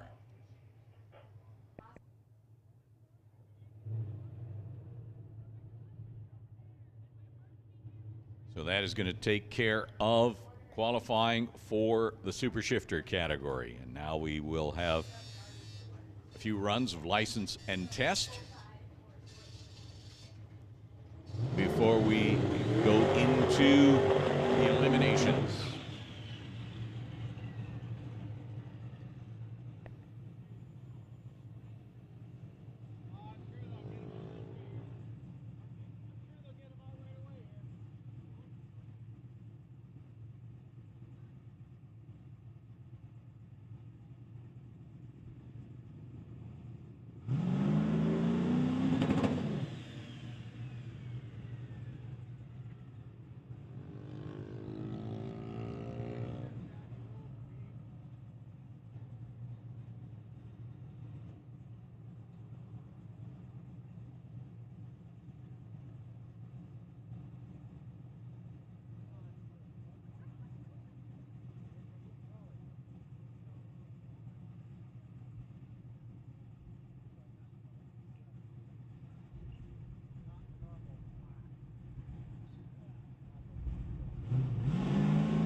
Ashton Katnick runs an 822 at 166 miles an hour.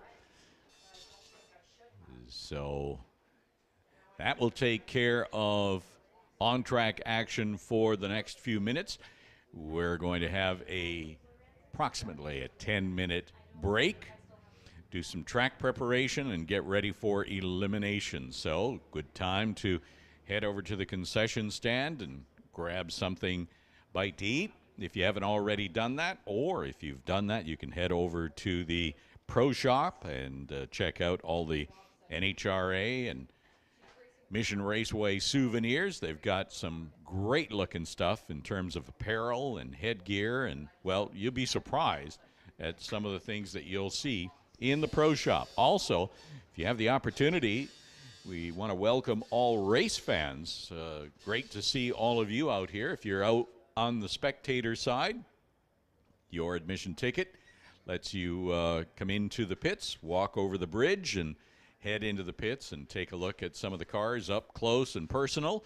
Some of the drivers will have things available for sale, different apparel, racer gear, you name it. So you can support the racers by purchasing some of their personal promotional items.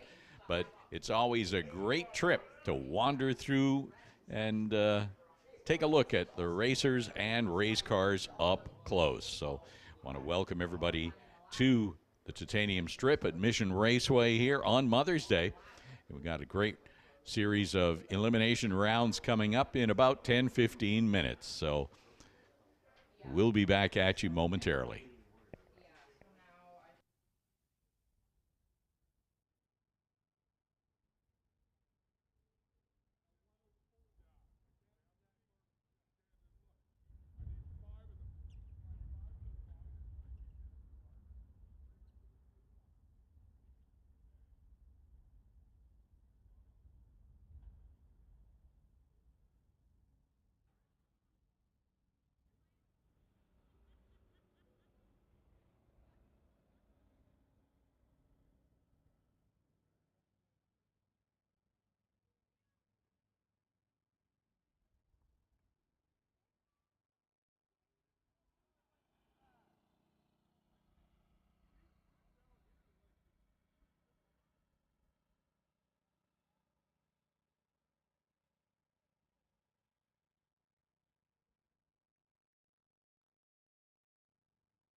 So throughout the race day, you will no doubt hear us talk about different advertisers who are now sponsoring different categories.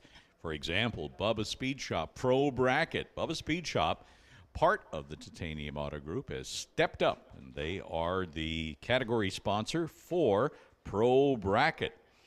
I should tell you that at Bubba Speed Shop, they use nothing but the finest in parts supplied by some of the biggest automotive giants. Holly EFI supplies Bubba Speed Shop with their first-rate list of performance parts, from ECUs to fuel systems, wiring, throttle bodies, and more. If you're looking for the best drag radials or slicks that money can buy, Bubba's uses Mickey Thompson tires and wheels, providing traction galore on and off the drag strip. Looking for top-of-the-line ECUs, controllers, or harnesses? Well, Fuel Tech Performance Hardware has you covered. No matter what you need for your hot rod, muscle car, grocery getter, or performance-based vehicle, Bubba Speed Shop has you covered. Bubba Speed Shop is located at 302-20630 Mufford Crescent in Langley. And they can be found right down the street from the Langley Costco and directly behind PDR Diesel. Or you can check them out on Facebook at Bubba Speed Shop. So we thank the good folks at Bubba Speed Shop for stepping up and sponsoring the Pro Bracket category. Same is true for Image Motorsports Super Pro. Image Motorsports' goal is to lead the industry in the development and perfection of the automotive full wrap process, PPF installation, automotive detailing, as well as decal and signage creation. You've probably noticed how so many of the cars have pretty spectacular paint jobs. Well, they're not actually paint jobs. Most of the cars these days use wraps, and that's what Image Motorsports is all about. They have extensive experience installing almost every type of vinyl film available, both permanent and temporary, on virtually every surface that's suitable, from lightly textured walls to corrugated trailers. And they can expertly install all sizes of graphics as well as complete graphic systems. Image Motorsports also has experience expertly removing old or unwanted vinyl graphics on a variety of surfaces. So if you're looking for that special look for your vehicle, you might want to check out Image Motorsports, located at 302-20630 Mufford Crescent, down the road from the Langley Costco and directly behind PDR Diesel, to see how they can help you. They're open from 9 a.m. to 5 p.m. Monday to Friday, so go see them for your automotive wrap and signage needs today. That is Image Motorsports, stepping up, sponsoring the Super Pro category.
So we continue just this short little break, and it is probably time to call Sportsman to the lanes to be laddered. Sportsman, we're going to call you to the lanes. We've got to ladder you. So, Sportsman, head into the lanes.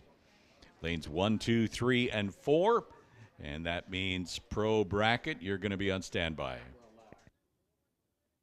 Yeah, remember that, Sportsman, you're on a ladder, so head into the staging lanes and you'll be laddered there. Sorry, I didn't mean to get you in those lanes that way.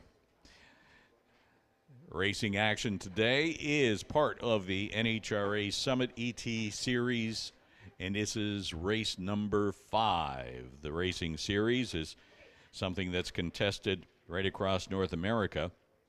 But before I get into that, I always like to remind racers that Mission Raceway is a left side racetrack. So if you are new to the facility, make sure that your car number and your dial-in are on the left side window. Nice, large, and legible so that we can see it here in the tower from about 75 feet away. So the Summit ET Racing Series is a series that is contested right across North America, as I was saying. It's the largest motorsports program. Roughly 80,000 racers in competition. The bracket racing format allows drivers in all sorts of vehicles, whether they be dragsters, roadsters, sedans, coupes, and motorcycles, to compete on an equal basis against each other. We have a fly in the tower that is fearless. He is not absolutely running away from anybody.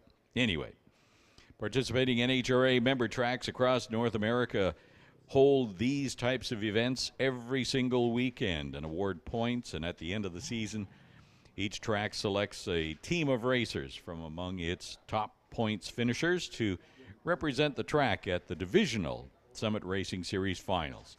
And so when you hear us talk about our Team on a Mission, that is what we're talking about. Team on a Mission events and activities all go towards supporting our Team on a Mission, our bracket racers, as they head to the divisional finals.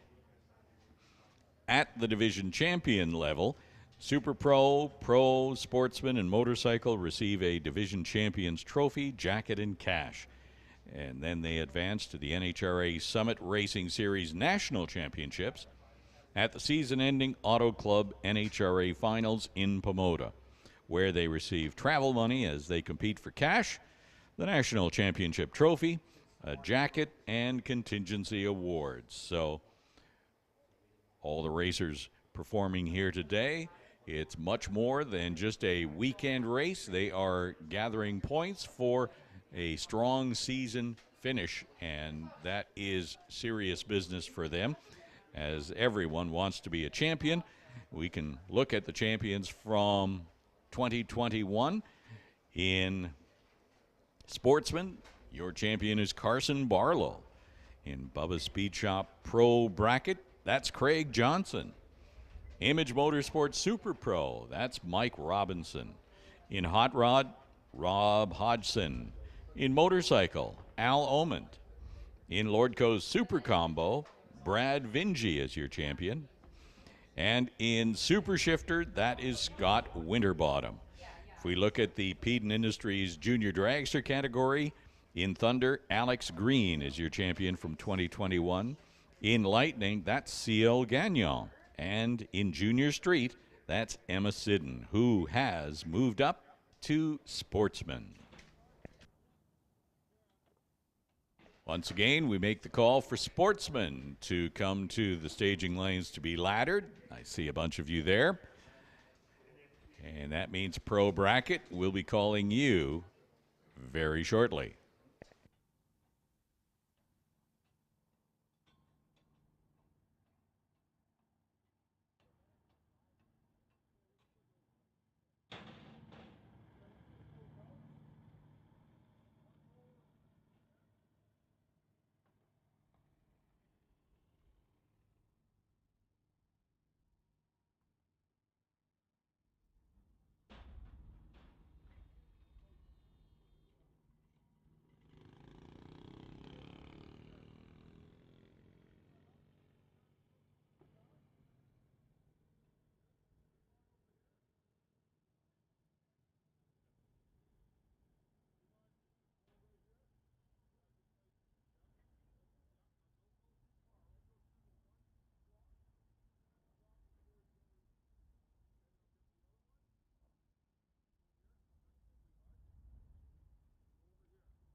Hopefully you've had a chance to wander through the pits and take a look at some of the vehicles. We would certainly encourage you to head back into the stands as we're about set to get underway with first round of eliminations in the Sportsman category.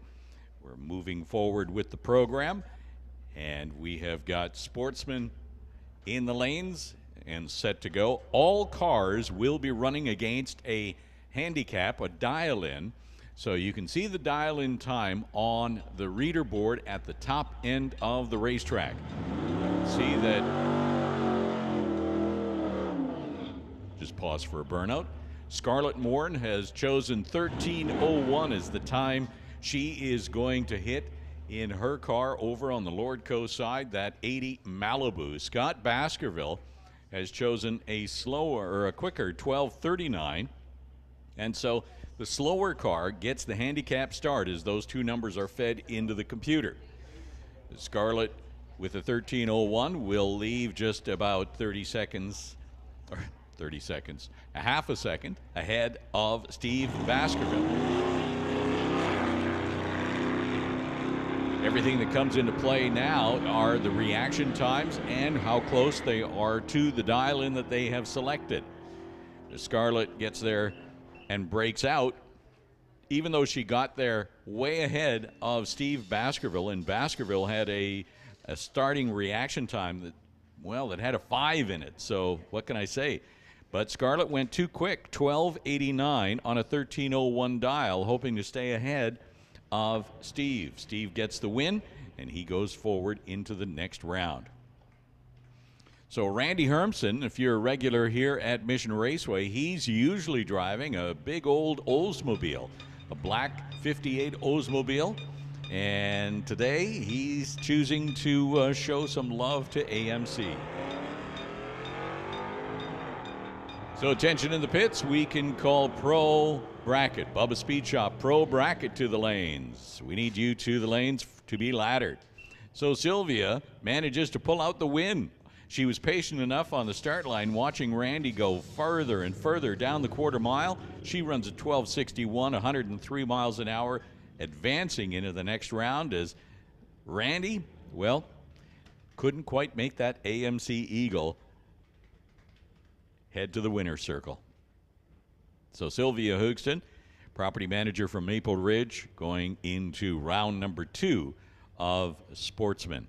Pro Bracket, once again, we need you to the lanes. Bubba Speed Shop, Pro Bracket, we need you in the lanes to be laddered. Bring them up, bring them up. As Emma Sidden heads down track in the Dodge Dakota. The other lane, Joanna Rebello. Win light comes on for Joanna Rebello, goes 15:93 as Emma Sidden in the Dodge Dakota pickup goes too quick. Dial goes under the dial. She dialed in 15:88, ran 15:87. So Rebella's 15 is good for the win to advance into the next round. As Gary Fawcett and Eric Hansen are next in line.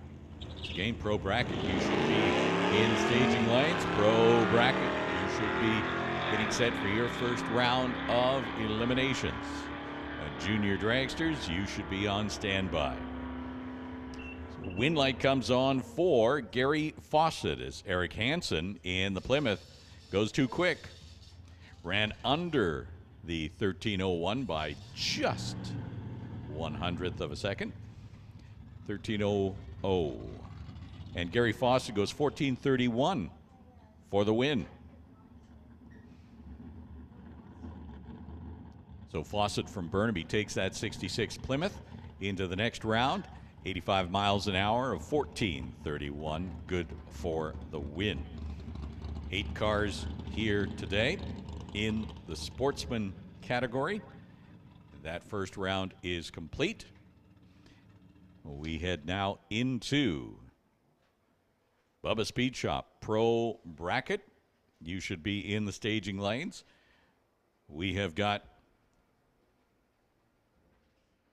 14 cars in the Pro Bracket category. We will be staging them up and getting them to the start line momentarily.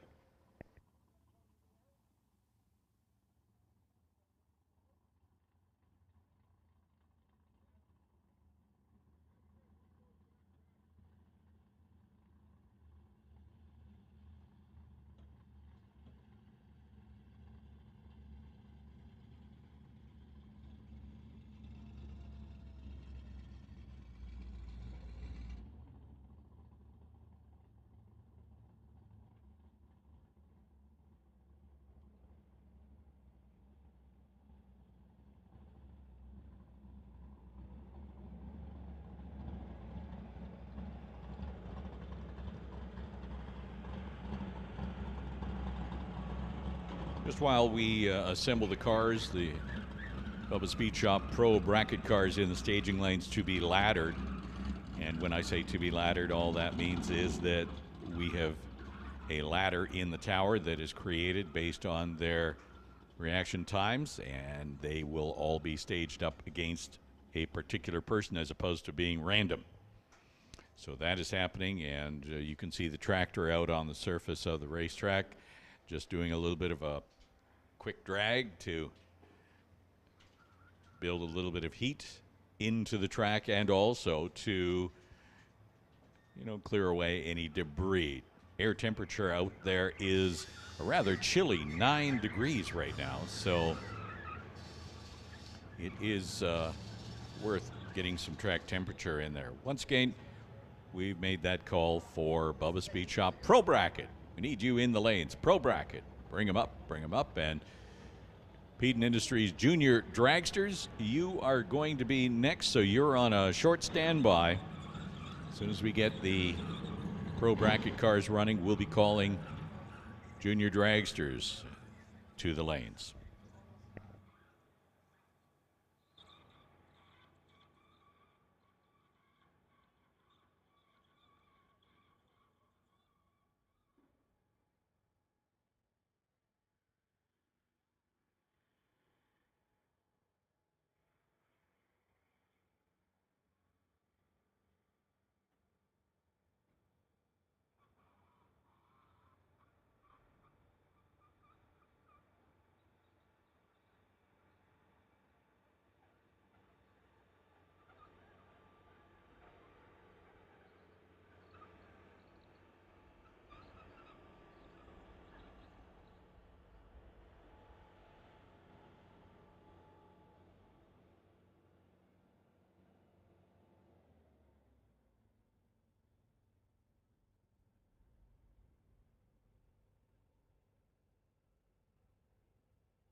So as you can hear, we have cars coming underneath the bridge. 14 cars in the Bubba Speed Shop Pro Bracket category here on the property this weekend.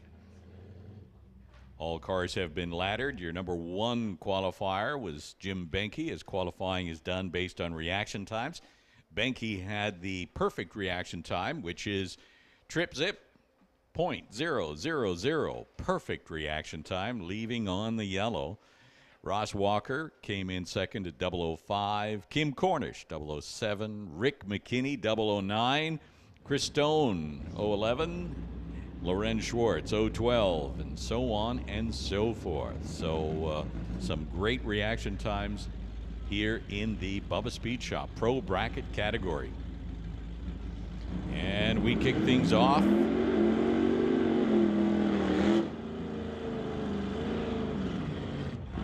Veronica Hodgson and Nick Ribello.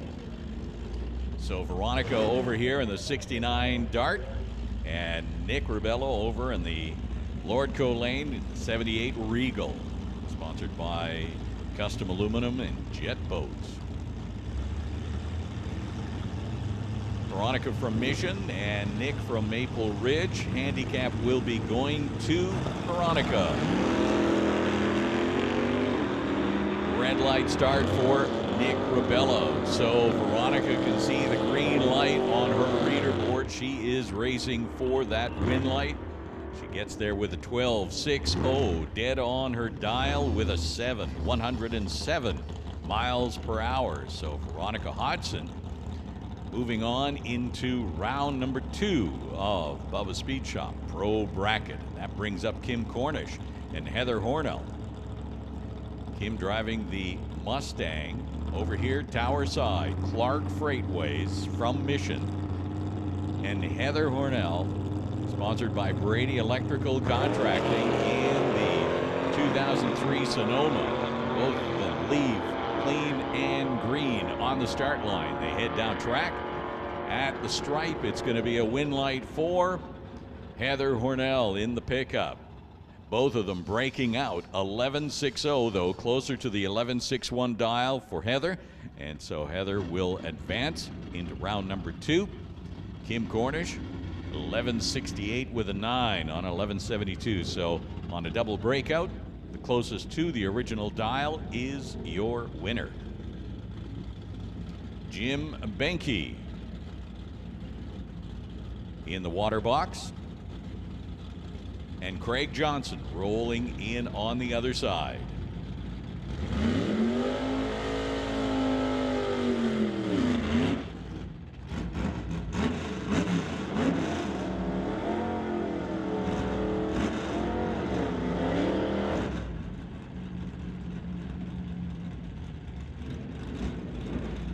So Craig Johnson from Langley is in the black Malibu wagon. Dialed in at 1072. He gets the very smallest of handicap starts. Roughly 5/10. Jim Benke, 1009 in the CUDA. 440 cubic inches of Mopar power. Over here, Tower Side. Up against that wagon.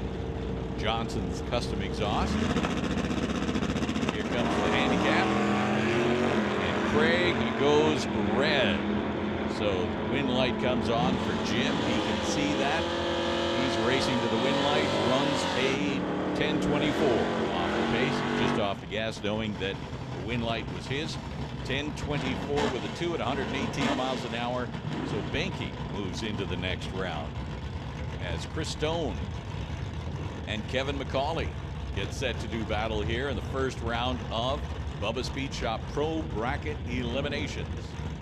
Chris Stone in the 68 Dodge Dart, 446 cubic inches. Old Reliable, he calls it, sponsored by Willowbrook Motors, Winter Harbor Marina and RV, and BG Fuel Products. Kevin McCauley getting the handicap head start as he heads down, and Chris Stone is in hot pursuit. At the stripe, win light comes on for Kevin McCauley, 1181 on an 1178 dial. Nobody broke out. Kevin just got there first, 111 miles an hour. 10:07 was the dial for Chris. 10:10 is what he ran. So Kevin McCauley moving on into the next round, as Dennis Winton and Rick McKinney come to the line.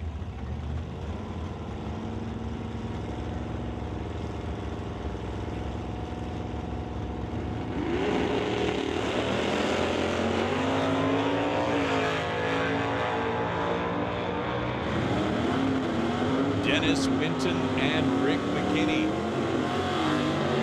at the stripe. Breakout for Winton. McKinney gets the win. 10:38 with a 9, 126 miles an hour. Margin of victory, 7,073 ten-thousandths of a second. So Rick McKinney was closing in fast on that station wagon. So next up, Dave Jung and Ross Walker. Jung also in a 96 Camaro, and Walker in a 66 Chevy too. 10:96 is the dial-in for Dave Jung. 10:16 for Ross Walker. So Dave Jung in the Camaro, the green Camaro, leaves the line first. Here comes the tree. They are off, and Ross Walker goes red. Walker turns on the red light as he was not patient enough. It was going to be close. Dave Jung gets the win with an 11:05, 119 miles per hour. All junior dragsters, you should be in the staging lanes. Junior dragsters, I saw you coming up. You were ahead of the announcement. That's great, but if there's any left in the pits, all junior dragsters, you should be in the staging lanes. Thunder in lane 1, Lightning in lane 2. So competition single here, as Lorenz Schwartz, who ran earlier and broke on a qualifying, was supposed to be in the other lane against Brian Vader in that 72 Dodge. So the Dodge picks up the win, goes 10:02 on a 10:03, but he was alone on the drag strip, so he can run under the dial. So that is going to take care of Bubba's Speed Shop Pro Bracket. Round number 1, 14 cars came in, 7 cars advance into the next round. That math I can do. Want to welcome Nolan back into the tower. He's better at math than I am. So how about you take over for Peden Industries Junior Dragsters? I'm more than happy to, although math, not my strong suit, so to speak. I've heard you talk about the math that you see on the screen, and you're real good. A calculator helps out big time with that. I nearly failed math. Shout out once again to all of our fans out there sitting in the stands. It's a very chilly afternoon out there, only 9.5 degrees. Obviously, wind chill doesn't help matters, but hey, we like to see all of you up there in the stands. Join yourselves with the people on the spectator side. If you feel like seeing some of these cars up close, you can always head on over to that spectator bridge and come on over and take a walk through the pits. Be sure to visit the Pro Shop as well as the Half Track Snack Shack. They are still open and serving lunch.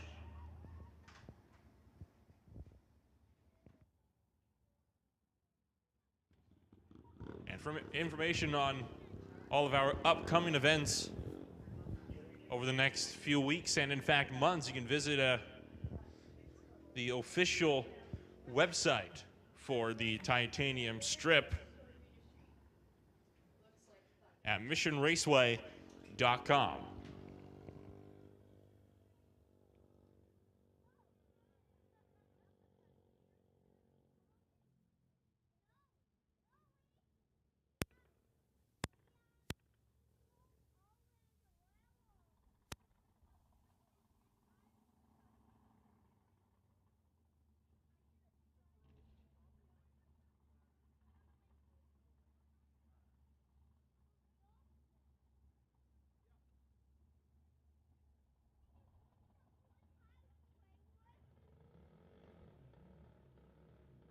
Attention in the pits, attention in the pits. Image Motorsports Super Pro. Please report to the back of staging to be laddered. That's Image Motorsports Super Pro.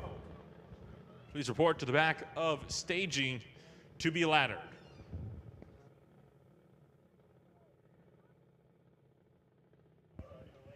We're also going to be making the same call for Hot Rod to make their way down onto the staging lanes. Same message as Image Motorsports Super Pro. Report to the back of staging to be laddered.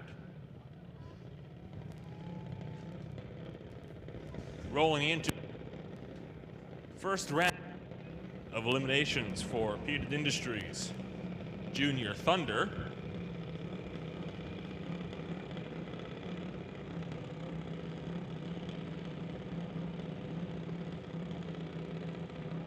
First pairing up will be Hunter Thompson and McKenna Thompson. Two drivers out of the JBS camp. Some good old family rivalry.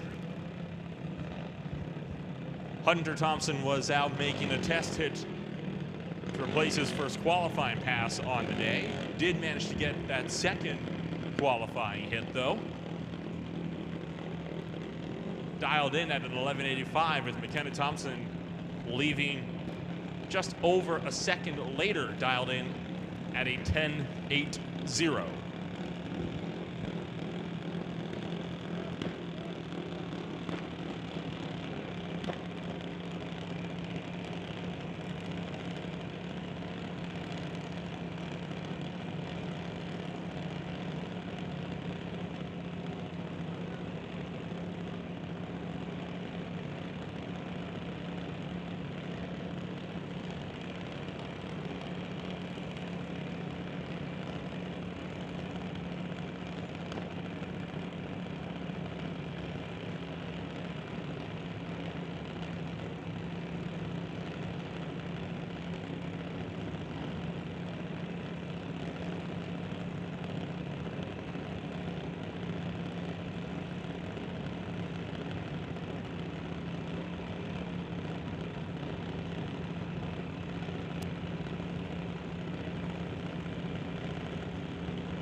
To green bulb. These juniors going to be racing the 8th mile.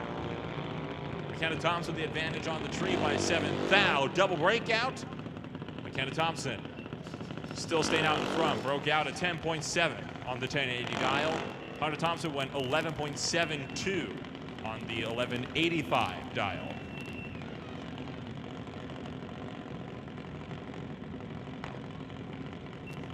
That'll bring up Alex Green in his Iron Horse Truck Transfer Junior Dragster, dialed in at a 14:10, and this is going to be one of the biggest splits and dial-ins you will see in Junior Dragster competition today.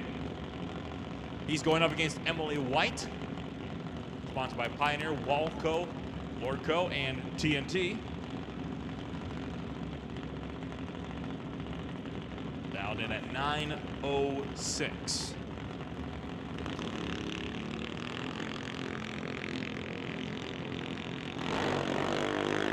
Alex Green away on the green, Emily White also away on green. Abigail White running down Alex Green, and White makes the pass. Alex Green caught napping on the tree. A 5:23 light to a 1:20 light for Emily White. Gives Emily White the victory by an almost mind-boggling 4/10.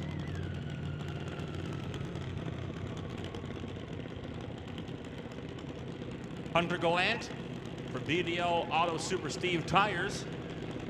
Out of Chilliwack up next with an 11.99 dial-in, going up against Ashton Katnick in the TK Performance Dragster at a 14:21.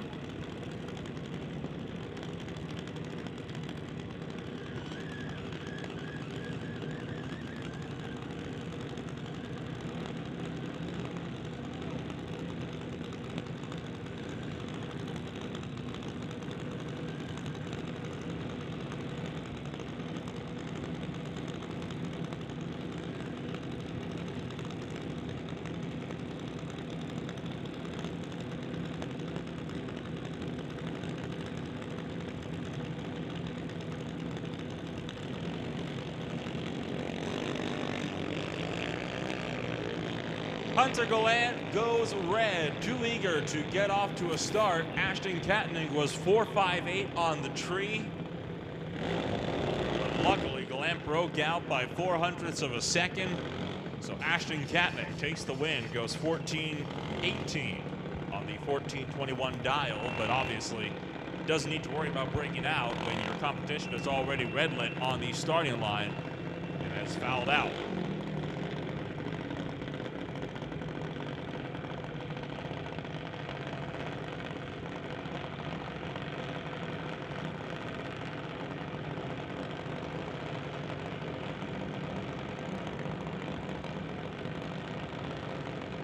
That'll bring up Adam Katnig, Lordco side. 901 dial in April Bond at a 1086. TCS side.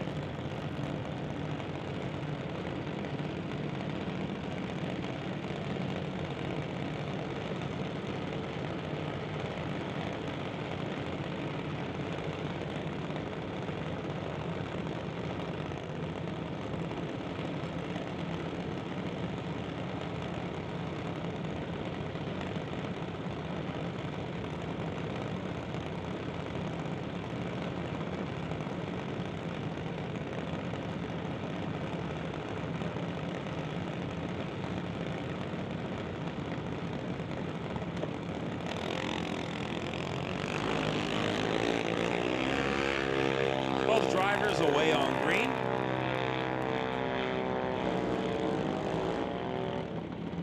A breakout though for Adam Katnig gives in to April Bond. Katnig ran 9 seconds exactly on a 9:01 dial in. Bond gets the win, goes 11:02 on the 1086 dial at 58 miles an hour.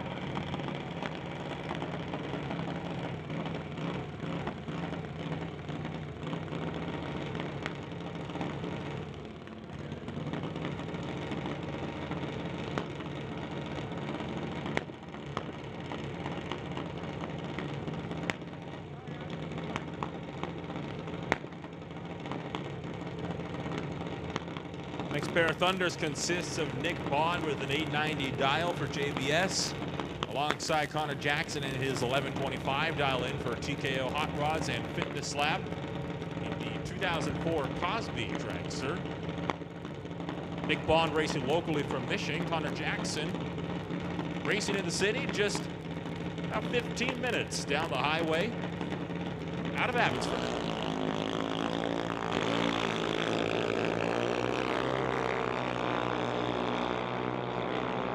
Nick Bond chasing Jackson down, gets slightly out of the groove, but a breakout for Connor Jackson gives the win to Nick Bond nonetheless. Jackson goes 11:08 on the 1125 dial. Nick Bond 8.91 on the 890 dial. That is a solid pass there for Nick Bond, only 17 thou over the dial in.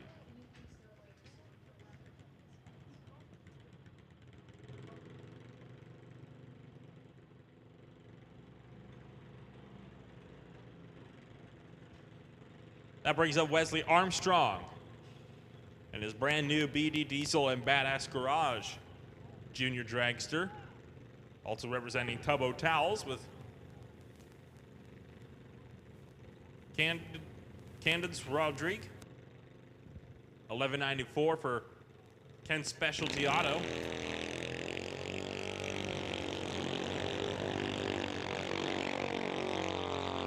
Another race to be decided at the top end of the racetrack.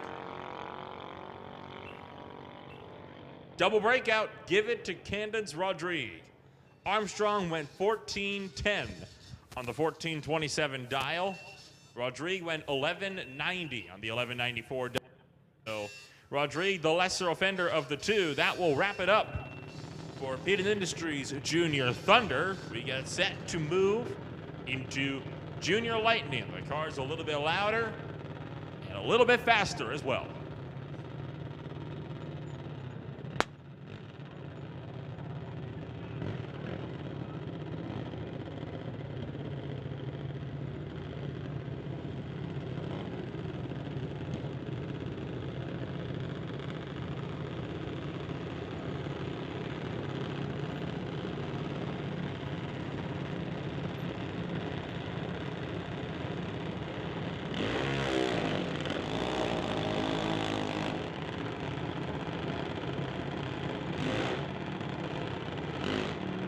Lexi Winterbottom and Abigail White. 8:45 to an 8:08 dial. This pairing will be separated by 3.5 tenths on the tree. So they will be side by side all the way down to the 8th, or at least they should, if everything goes according to plan.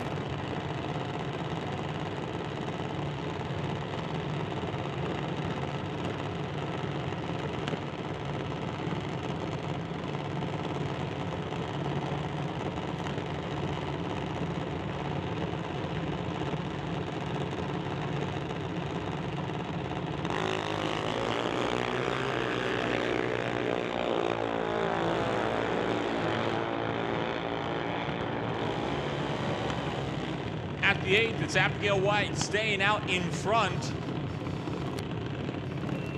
8.12 on the 808 dial. At 81 miles an hour, Lexi Winterbottom goes 8:48 on the 8:45 dial. So that is a pretty close race. Margin of victory about 0.05 of a second between the two of them. Dee Dee Stanley and Colton Morin going up against each other next. Dee Dee Stanley representing Eclipse Transport Limited. Of course, Morin Motorsports and Big Kids Racing. Running with Colton Morin.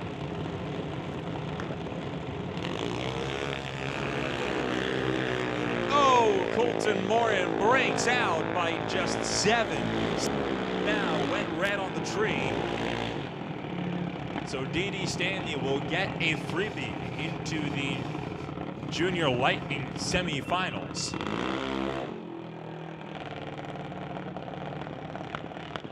That is such a big shame.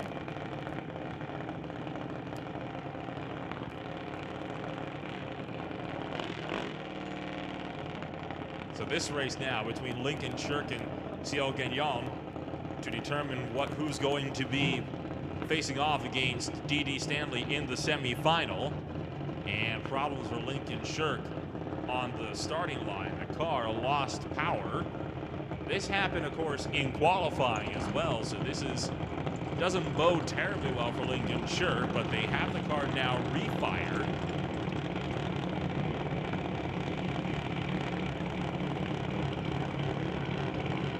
So it seems to be a semi-regular issue so far today. Hopefully, we're not going to be seeing that car stalling out on the racetrack. Both drivers pre-staged, now fully staged.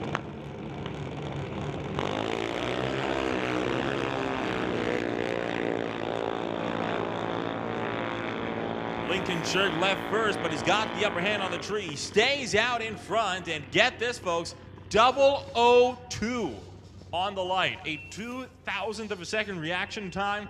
That's hard enough to get when you are fully licensed, and when, of course, you run on the regular basis in the bracket classes, let alone for a junior like Lincoln Shirk. That is about as good of a light as you're gonna get. He ran through at an 8:44 on the 8:43 dial. Ciel Gagnon 8 flat with a 7. On the 797 dial, Shirk got there first by a decent margin.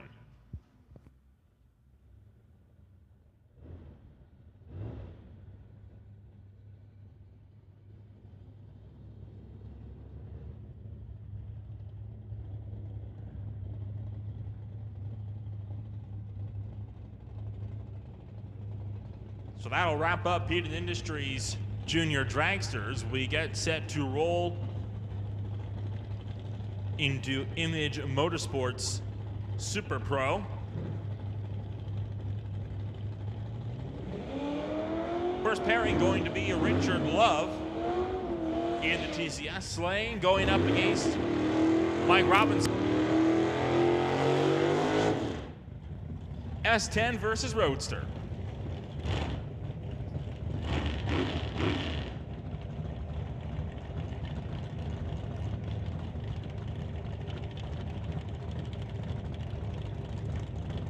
An 1180 dialing compared to the 918. We'll see if the SS Motorsports S10 can stay out in front of that JBS JS Power Sports Roadster.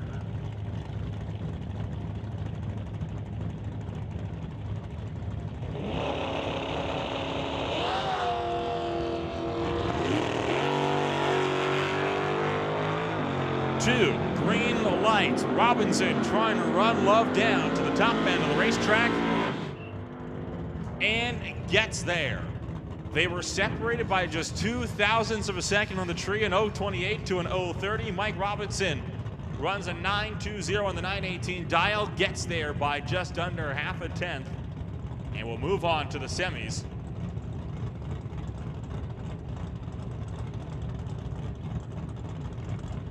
Attention to the pits, attention to the pits.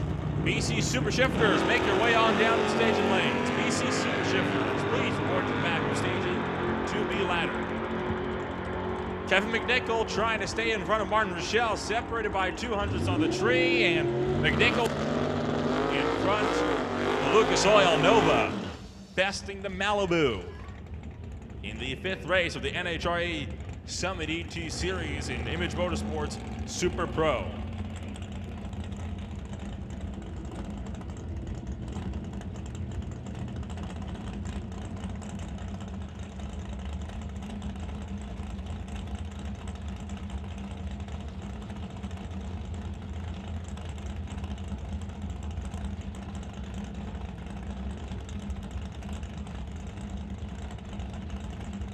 That brings up Andy Hatton in the 1983 Monte Carlo,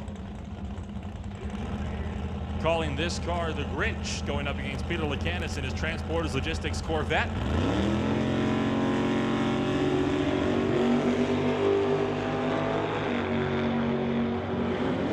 Both drivers away on the green. Andy Hatton has a couple of tenths in his back pocket, and it is going to be those couple of tenths that give him the victory at the top end. Pole shot win for the Grinch, went 0.22 on the tree. Lacanis went through with a 377 light. So separated by a good quarter of a second on the tree. That is not a run that Lacanis will want to relive. Craig Johnson now going up against Steven Veach. Johnson's custom exhaust going up against that 1972 Plymouth. Malibu wagon will leave second.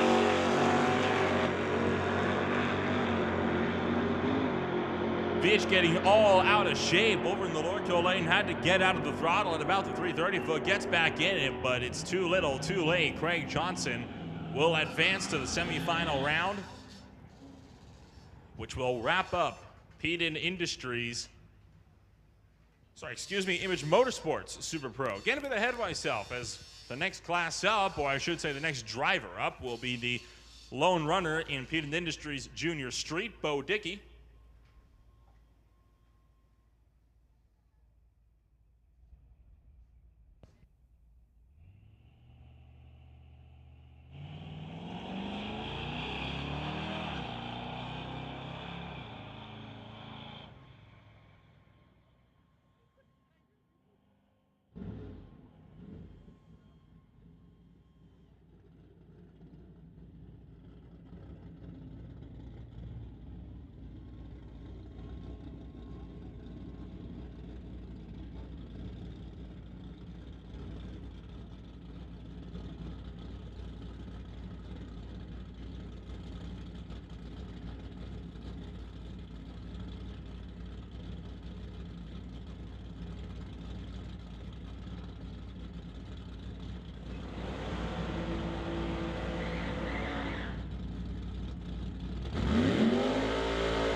First pairing of Hot Rod will feature Jim Banky and Sylvia Hookstins. It will be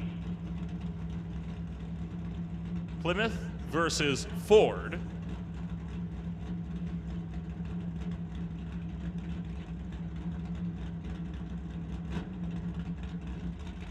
Barracuda versus Mustang.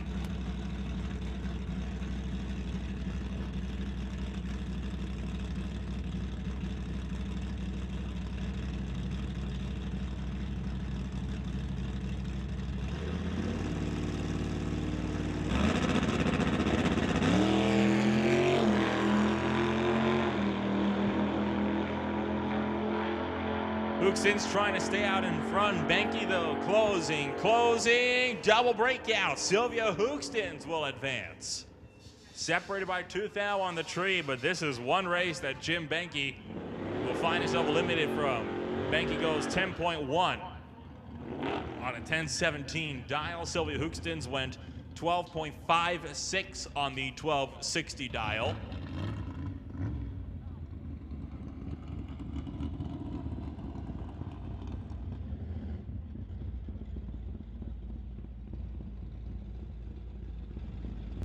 So Glenn Fillingham with the bye in Hot Rod will get the freebie to round number 2 and these semifinals in Hot Rod.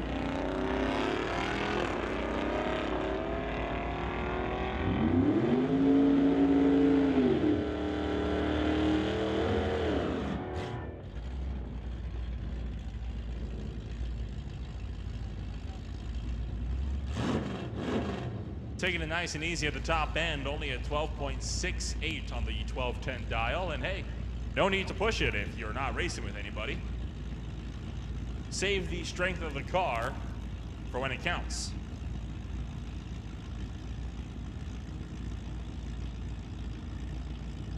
Rob Hodgson going up against Martin Dykstra. Of course, Rob Hodgson had his car break down in Hot Rod on his very first pass in Hot Rod of the day. So now running in Veronica Hodgson's car.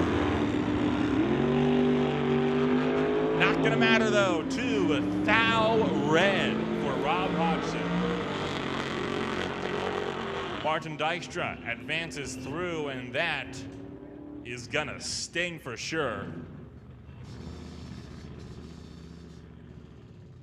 That brings up the last pass in Hot Rod for this first round of eliminations between Martin Jackman and Derek Shirk.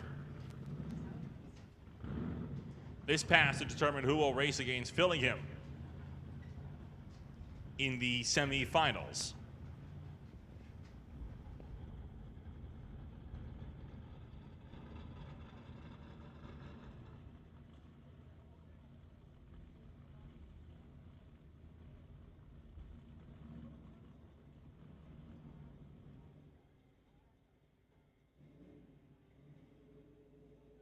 And it looks like the starting crew is going to go out there and take a quick look at the racing surface.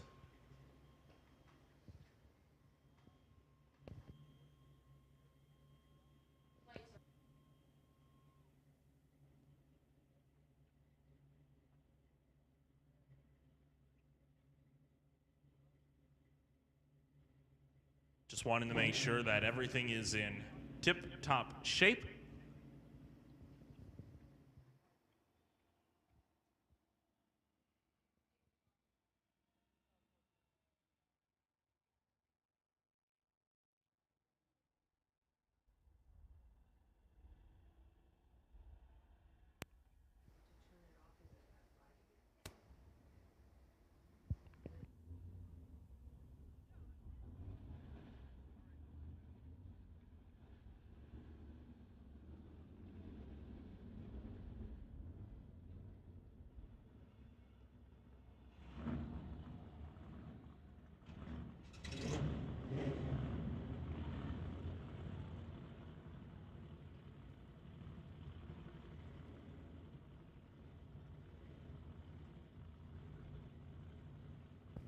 All right, everything's been sorted, so we can return to our final pass and first round of Hot Rod eliminations on the day.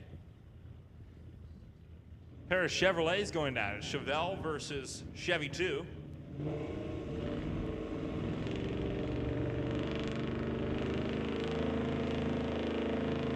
Jackman dialed in at the 12.99, will be leaving first. Derek Shirk will have to be very, very patient. Dialed in at an 8.31.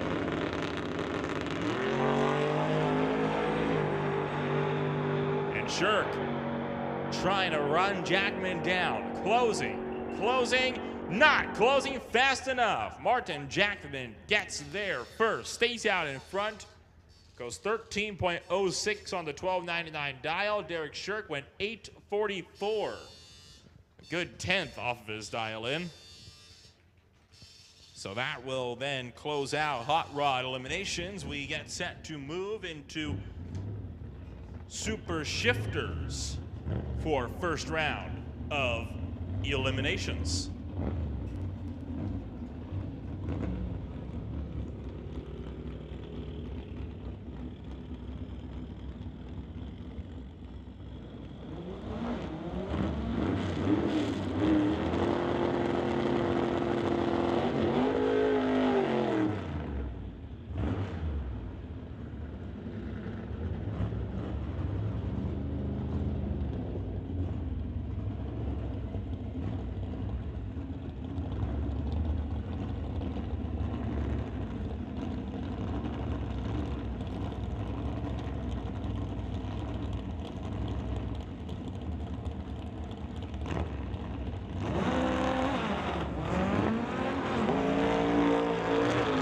Scott Winterbottom trying to run down Terry Hookstins.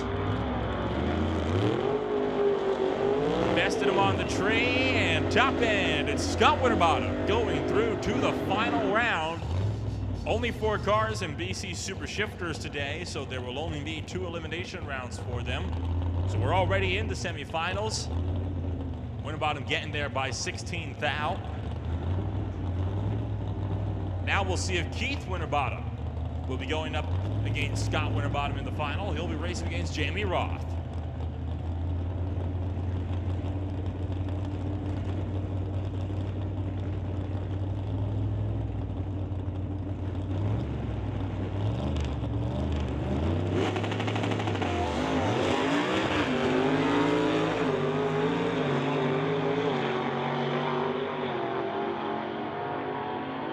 Keith Winterbottom trying to run him down. Breaks out though. Was trying his best to get there. Went 220. Treated Jamie Roth's 065, and to add insult to injury, even though Keith Winterbottom broke out, Roth still got to the line first. That was a race that was lost on the starting line. So it'll be Jamie Roth going up against Scott Winterbottom in the final for BC Super Shifters today.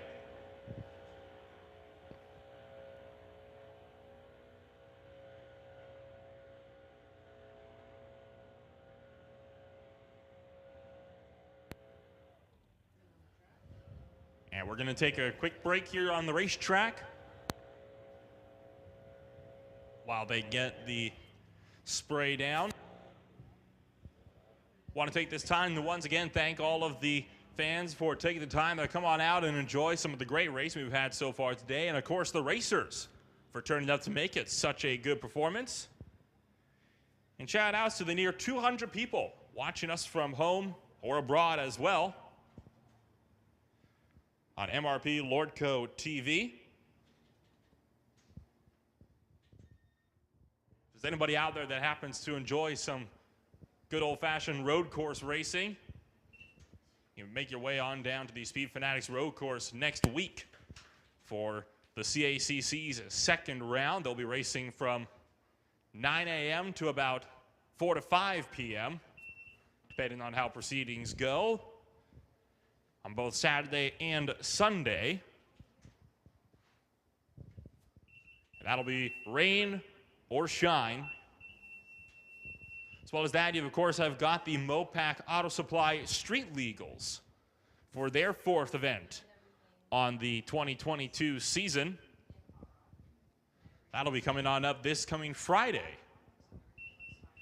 And then of course 2 weeks from now you'll have the 6th and 7th rounds in the NHRA Summit ET Series, as well as the CMDRA Bike Drag. So we should be seeing a good number of motorcycles coming out to play in 2 weeks' time. You can check out more information on those events at missionraceway.com.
Attention in the pits, attention in the pits.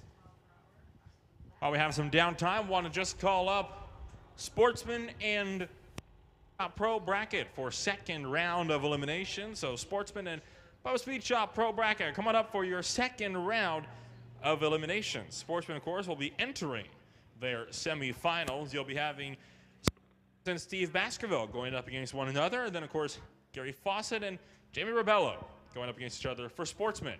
Want to welcome Jerry back to the booth after taking a brief break. It's not bad out there. I had the chicken strips that you recommended earlier, and they were absolutely delicious. I asked for a smoky, but they ran out. Ran out of smokies. Don't you know it? That's all right. That's all right. Hey, while I was walking around in the pits, I realized I may have mentioned it earlier, but to all the moms who are here today, Happy Mother's Day. This is your day, and here you are at the Titanium Strip at Mission Raceway. We're certainly pleased that you're here. Great field of junior dragster racers out there. Managed to meet some of them while I was on my walkabout. They are absolutely stellar, first-class racers, and look forward to seeing them move up in the fields as they gain more and more experience. So that is absolutely wonderful to see. Good field. I think it was almost 20 junior dragsters on the property today. So good to have them here on Mother's Day.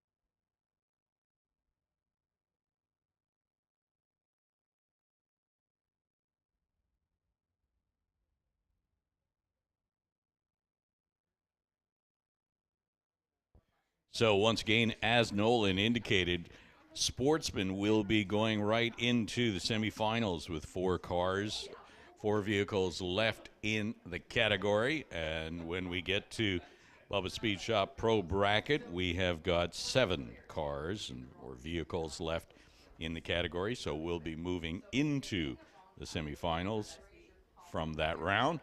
So we have called Sportsman to the lanes. You can bring him up.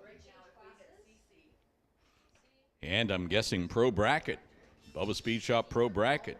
You could probably get you back to the staging lanes as well. And that's going to just mean we'll have junior dragsters on standby. But we've got a little bit of track preparation that's taking place at the moment. So hang on while we get that done. Speaking of Bubba Speed Shop, just want to make sure that everybody is aware of the various sponsors who have stepped up and taken to sponsoring different categories here during the racing year in 2022. And one of those folks is Bubba Speed Shop, specializing in turning cars of all different makes and models into serious speed machines. They perform upgrades based on each individual's customer needs, whether it's a minor modification or an all-out custom vehicle. Bubba's is the place for you. They recognize that a hot rod build can be differently interpreted by each and every customer, so they build each car exactly to the customer specifications. Providing suggestions along the way, Bubba Speed Shop is capable of performing a vast array of specialized services. They can handle restorations, hot rod builds, drag car setups, performance vehicle maintenance, as well as your daily general maintenance on your daily driver. You name it, Bubba Speed Shop can handle it. Bubba Speed Shop is located at 310-20630 Mufford Crescent in Langley. That's right, 310-20630. They can be found right down the street from Langley Costco and directly behind PDR Diesel. And you can also check them out on Facebook at Bubba Speed Shop. So we thank the good folks at Bubba Speed Shop. Andy Hatton and gang for stepping up and sponsoring the Bubba Speed Shop Pro Bracket category here at Mission Raceway in 2022.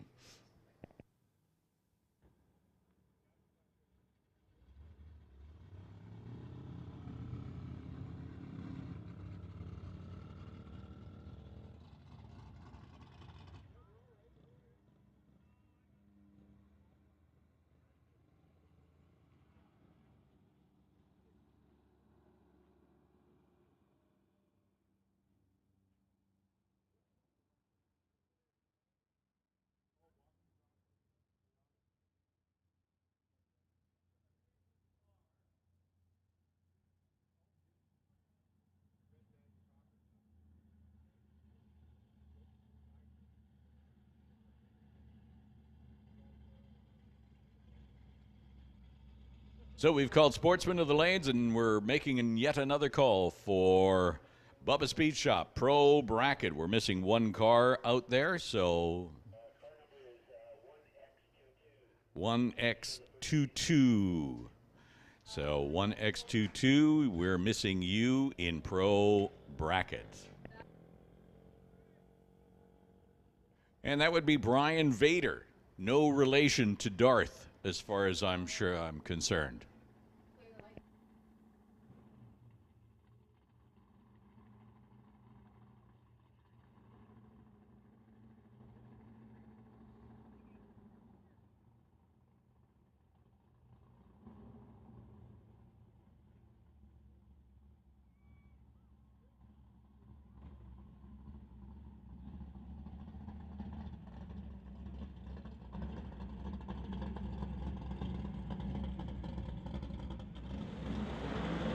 Here we go, round number 2 of Sportsman. Round number 2, and that is going to be a semifinal round. 4 cars left in the category. And we start off with Steve Baskerville and Sylvia Hoogston. Sylvia in the Mustang dialed in 12:58. Steve, 12:39. So the Mustang will leave just a couple of tenths ahead of the Golf. Probably did not see that on the tree at all, and you would be excused for not seeing that. At the stripe, wind light comes on for Sylvia on a double breakout, 12:54 and 12:33. Sylvia closer to her dial-in of 12:58. So Sylvia going into the final round in Sportsman. And that's going to bring up the next pair as well. And in the pits, we'll make the call for junior dragsters for your next round of competition. Junior dragsters, bring them up. Thunder in lane 1, Lightning in lane 2. The second pair in the Sportsman category that will lead us to the final is Gary Fawcett in the Lordco lane, 66 Silver Plymouth, and Joanna Rebello in the 2001 BMW. Handicap start will be going to the white BMW. And you see Joanna leave there. Gary Fawcett leaving not far behind as they chase down their dial-in to see who is best when it comes to the shoe polish. Well, it's going to be Gary Fawcett this round. He runs 14:36 on a 14:23, 87 miles an hour. It was close at the top end. 42 ten-thousandths of a second separating those two. So both of them were taking good advantage of the tree. Fawcett's reaction time was an 0:49, Rebello's 74, and it will be a win light for Gary Fawcett to advance into the final round against Sylvia Hoogston for Sportsman. So that is going to do it in that category. Next up, Bubba Speed Shop Pro Bracket. That's right, that's what's up next. 7 cars in the category left. Well, one of them is a pickup at least, so They will be next on track.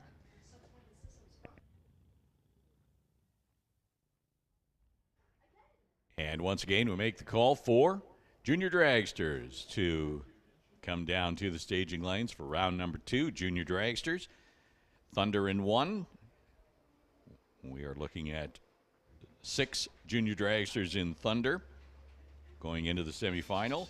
And we are already in the semifinal with the Junior Lightning with 3 dragsters left in competition.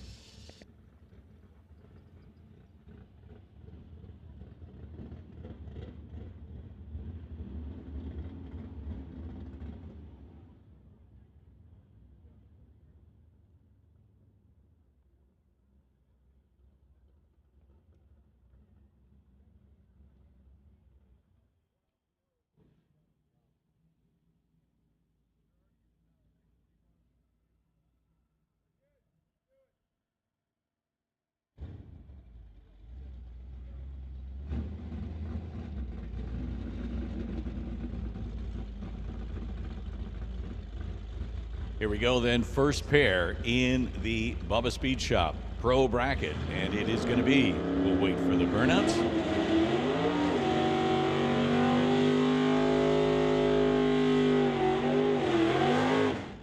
Rick McKinney does not like his slicks. There's no question about it. That's a solid burnout in that 96 Camaro. McKinney, a farmer from Richmond, sponsored by RJL Farms. Over here, Tower Side. That's Veronica Hodgson in the 69 Dart. She's dialed in at 1260 and will get the handicap start against that 1037 Rick McKinney. You see that on the reader board at the top end. Both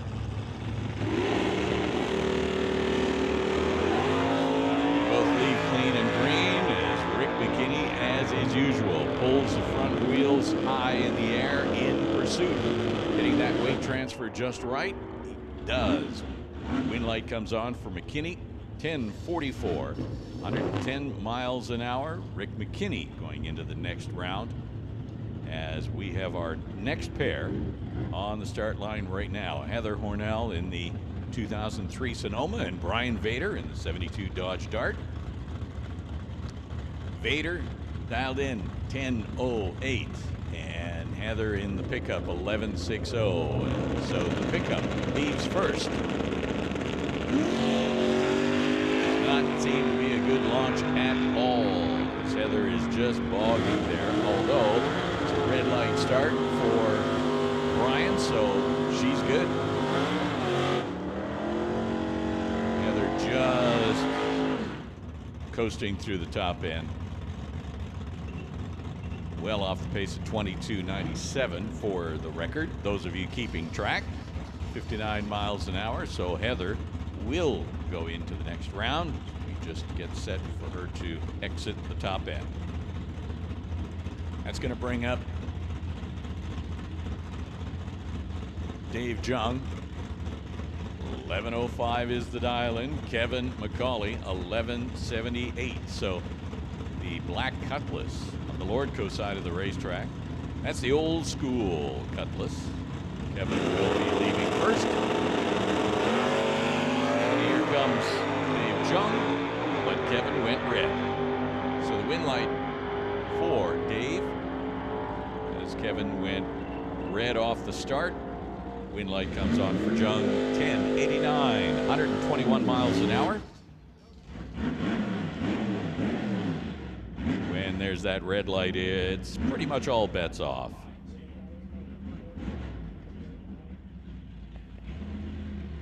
Attention in the pits, Image Motorsports Super Pro. We need you to the lanes for your next round. Image Motorsports Super Pro. We need you to the lanes. Bring him up, Super Pro. And Jim Benke gets the bye run in this round of competition. I asked Jim how he's been so great on those reaction times, and he says that he just feels he's alive. 10:02 with a 7, 132 miles an hour. Had a bout with COVID earlier, late last year, I guess, and it was a bad one, and he just feels pumped. He feels supercharged. So when it comes to getting those reaction times, he's just on the money this year. And it's showing. He was a #1 qualifier in the category with a perfect reaction time, trip zip. So Jim Benke advancing into the semifinal round of Pro Bracket, Bubba Speed Shop Pro Bracket. And that's going to bring up our junior dragsters.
Junior dragsters to the line. We start with Thunder, as we always do. Junior dragsters in Thunder, with drivers ranging in age. Let me get that dyslexically right. 5 to 12 years of age. 5 to 12 years of age. And you can usually tell the younger the driver, the longer it takes for them to get to the top of the 8th mile. But nonetheless, it's not how quick you are, it's how consistent you are, right? I've said that over and over again. So we start with our first pair, Emily White, over on the Lordco side. Emily getting sponsorship help from Pioneer, Walco, Lordco, TNT, dialed in at 9:05. Over here, Tower side on the TCS lane, Candice Rodrigue, Ken's Specialty Corvette sponsorship. Brand new little dragster. Sponsorship help from Milson Truck Body and Tri-City Cutting. Candice dialed in at 11:92. So Candice over here, Tower side, will get the handicap start. She is off. And here comes Emily.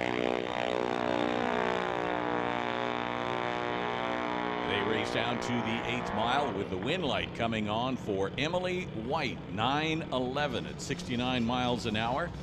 12:03 for Candice.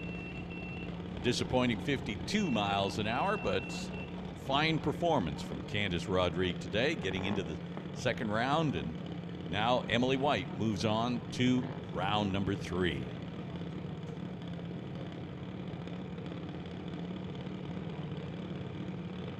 I had mentioned earlier that we have a stellar field of junior dragsters here today. I think there's upwards of 20 of them.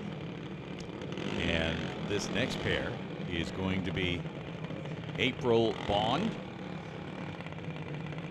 and McKenna Thompson.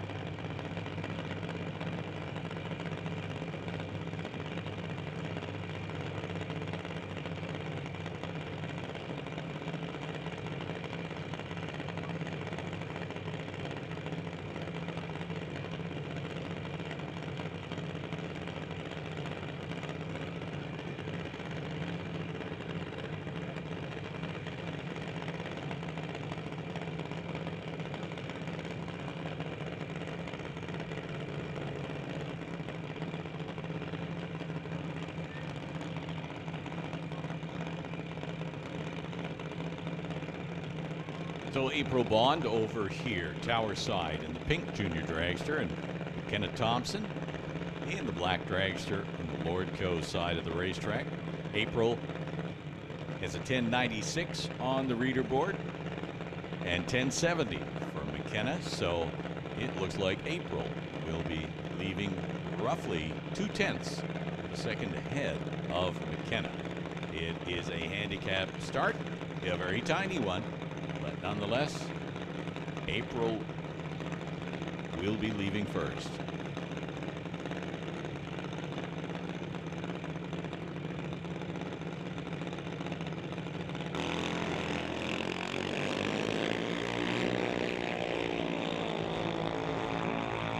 Once again, we make the call for Image Motorsports Super Pro. Super Pro, we should have you in the lane. Super Pro, bring them up. And if you are looking for license and test runs, you can head to the staging lanes as well.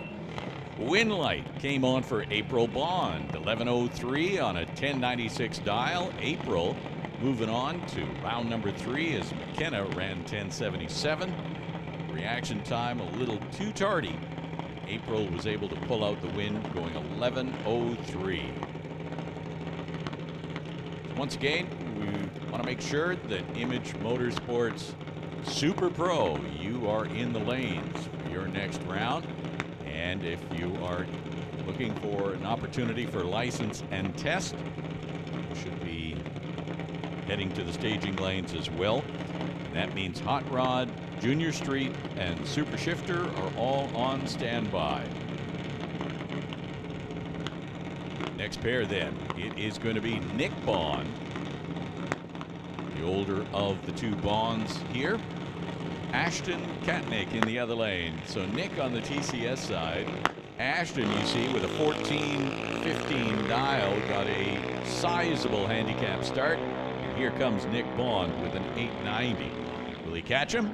He does. Runs him down at the 8th mile, 893 on an 890 dial, 71 miles an hour. So Nick Bond moving on.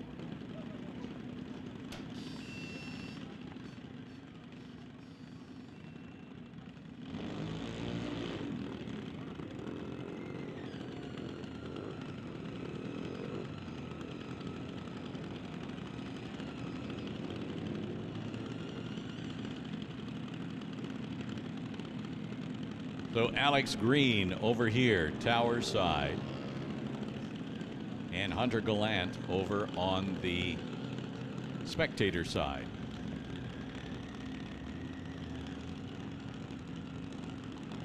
Had a chance to talk with Alex's parents in the pits.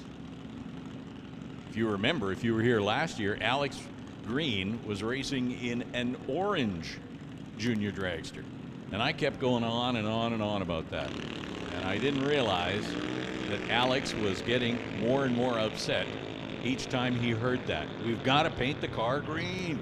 And so he spent a lot of time picking that green out, and I commended him because it is a solid, stellar green. Alex Green runs 14:18, 43 miles an hour. That's a test run. 12:12 is the time for Hunter Gallant.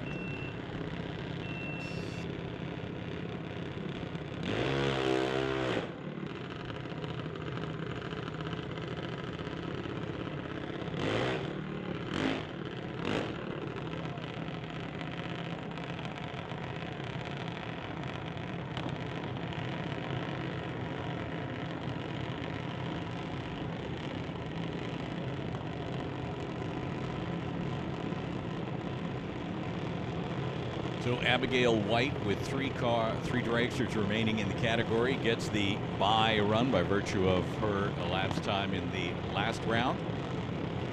Abigail from Mission. Shout outs to Pioneer, Lordco, and Walco for providing support for their racing team this year. She has got 812 on the reader board on the bye run. See how she performs, how close she can get to that dial-in. It's down to the 8:10. So there was a little bit left in the car. 8:10, 80 miles an hour. She will advance into the final. And the question is, who will she race? Lincoln Shirk or Dee Dee Stanley? Shirk from Langley shout outs out to Titanium Auto Group, Rad Torque, JS and Dee Dee Stanley, Eclipse Transport from Mission. Stanley dialed in at 920. Lincoln Shirk 842. Handicap will go to the black and maroon car.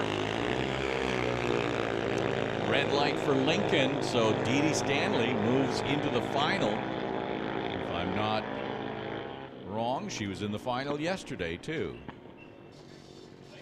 Now, based off of my memory, it's not the most reliable in the world, but it might remember that. There we go. Dee Dee Stanley, 921 with a 9, 69 miles per hour, and that puts Dee Dee into the final against Abigail White.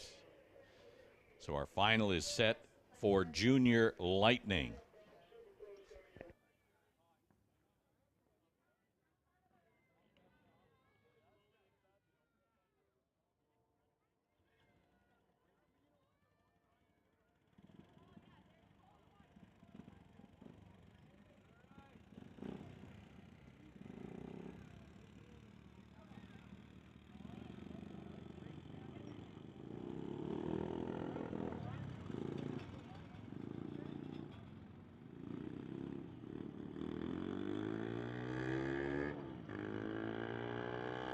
So we get a little bit quicker, a little bit faster now as we head into the Image Motorsports Super Pro category. We're down to the semifinals. It's going to be Mike Robinson versus Andy Hatton, Kevin McNichol versus Craig Johnson. And that will form up our final from there.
So here we go, Junior Street with a second-time win light for Bo Dickey. one of those weekends where Bo is the only one competing in the category, and he will be collecting points.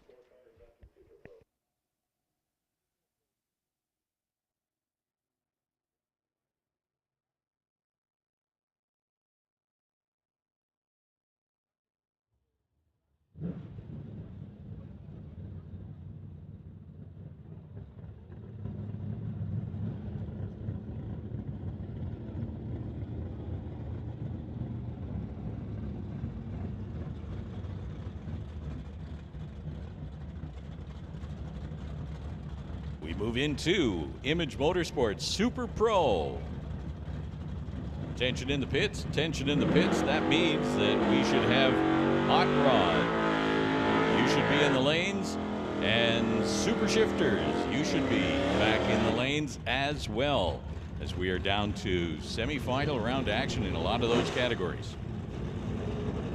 So Craig Johnson going up against Kevin McNichol. The Johnson's Customs exhaust Malibu wagon going up against the Lucas Oil Chevy Nova. A 1073 to a 1012 dial.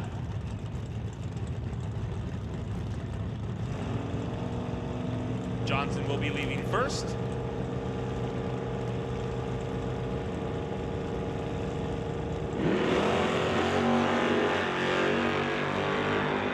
Kevin McNichol is now in hot pursuit. Quarter, double breakout. Craig Johnson takes the victory. Went 10.71 on a 1073 dial to McNichol going at 1010 on the 1012 dial. So a very close breakout margin of victory there.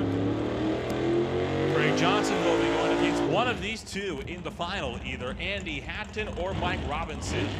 Got Andy Hatton in the Grinch in the Chevy Monte Carlo, going up against Robinson's JS Power Sports Roadster, an 886 to a 919. And one of these drivers will be having to face off against the JCE Malibu wagon.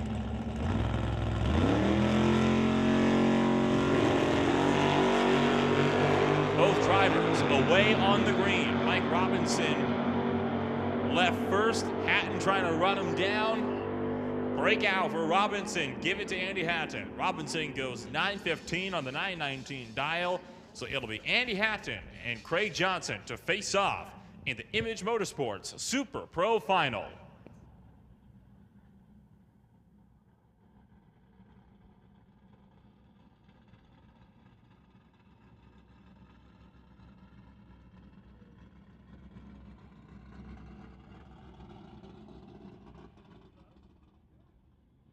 And if we're keeping to the schedule order, Hot Rod is next. Hot Rod is in the semifinals as well. It will be Sylvia Hoogston against Martin Dykstra.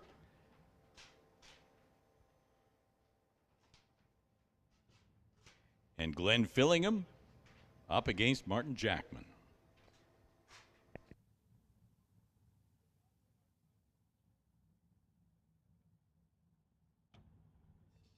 We'll make the call as we are down to semis and finals. If you are in need of a test run, licensing run, make your way down to the staging lanes, and Dave Strell will make sure to insert you into the program as we are, as I say, down to our semis and finals in almost all categories. It is semifinals in Hot Rod. That will be coming up shortly.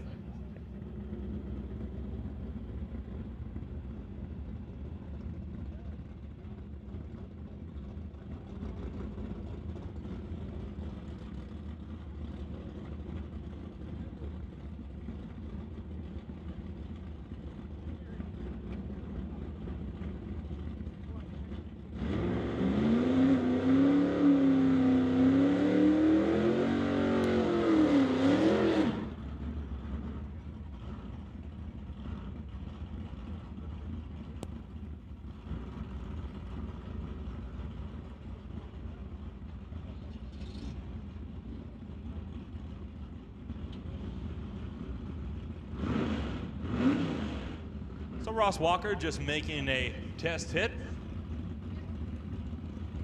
in the silver Chevy 2.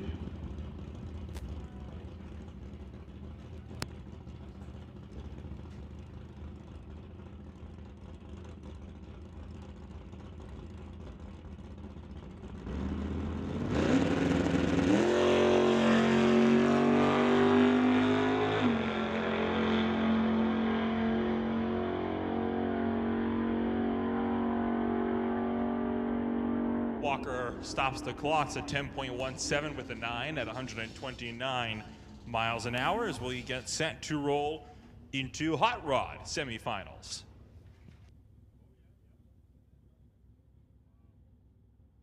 Here comes the first pair. They are in the water box, and it is going to be 1968 AMX of Glenn Fillingham. Over here, tower side, Martin Jackman in the other lane in the 64 Chevelle wagon.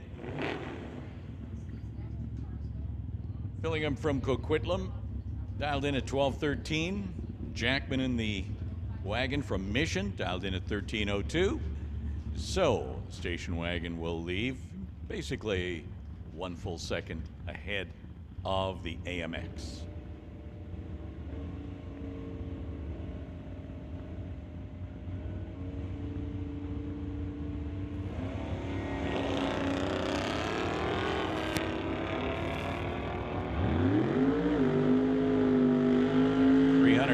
Cubic inches of American Motors horsepower under the hood of that AMX, but it's not enough to get around Martin Jackman. 1303, 102 miles an hour. It was actually enough to get around, but he went too fast doing so. Broke out, ran 12:12. It was tight at the top end. Margin of victory 61 ten-thousandths of a second. Here is the other half of the semifinal, Martin Dykstra and Sylvia Hoogston.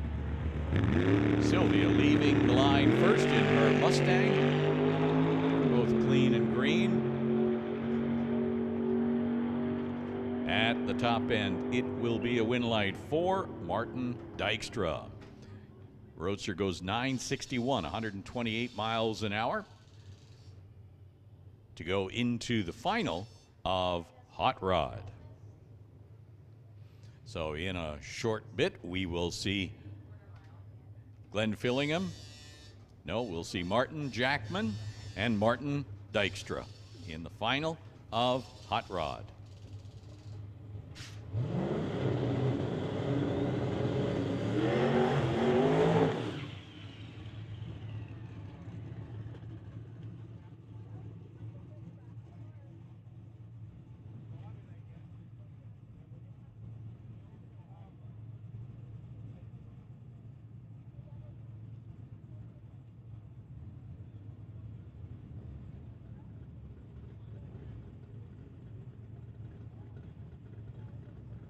Ashton Katnick making another test hit.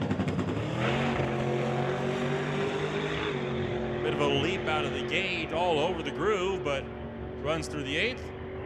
And this time makes a full pole, 8.189 at 169 miles an hour. Shoots deploy at the top end.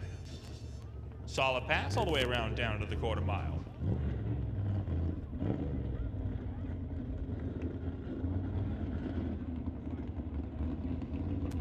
And the Super Shifters are rounding the corner. This will be a final in Super Shifters. Final round action as we start getting to the end of the racing program here today on Mother's Day at the Titanium Strip at Mission Raceway.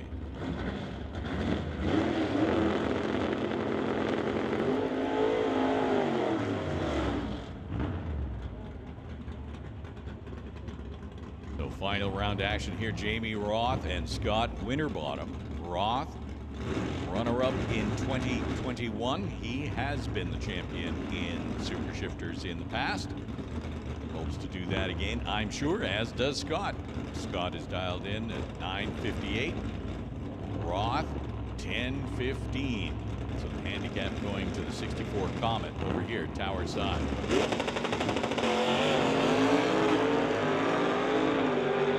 Both cars go red. The lesser of the two red lights is Jamie Roth, so he picks up the win, runs 10:15. Roth is 003 red, whereas Scott is 036. So the lesser of the two red lights, the one closest to the green light, is the one that is your winner. Jamie Roth from Langley. A 64 Comet goes into the winner's circle today. 10:15 at 131 miles an hour. So congratulations to Jamie Roth and that team for all their hard work. Hey, attention in the pits. If you're still in competition today, we've got semis and finals. If you're still in competition, we need you back in the staging lanes ASAP. Need you back in the staging lanes for your next round.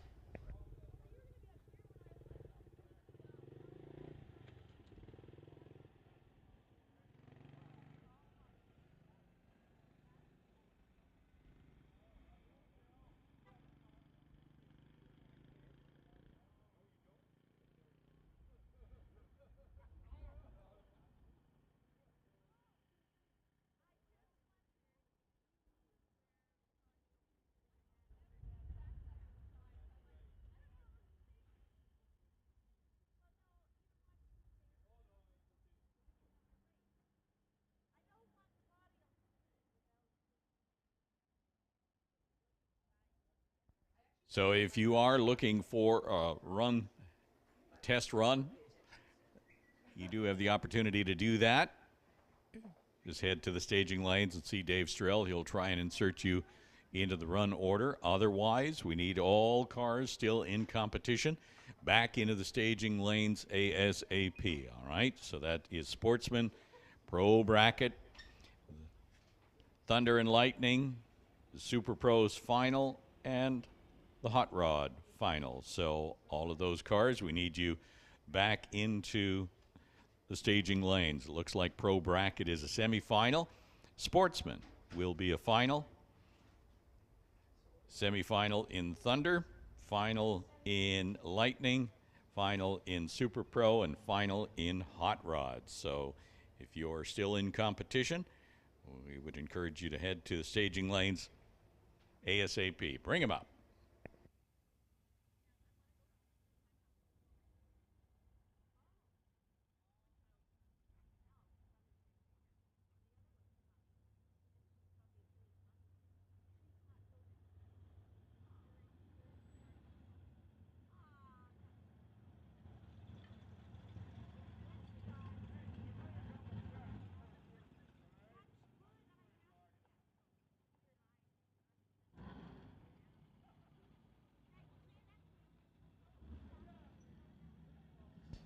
Word from the race director is that we have a couple of test hits before we get into the next round of eliminations.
Test run for Kim Cornish there, 11:52, I believe, 11:52 on that run. And Terry McHardy now from Aldergrove is not. who I see on the start line.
We're moving into semifinal round action here in Peden Industries Junior Thunder.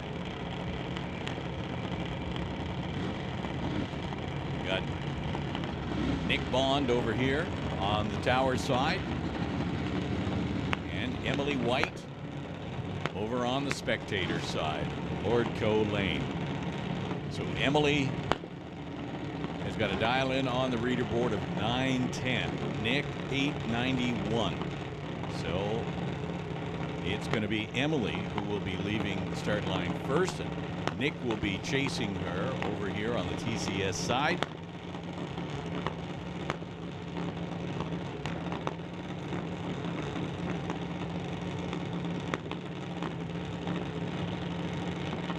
They are both staged, and here comes the tree.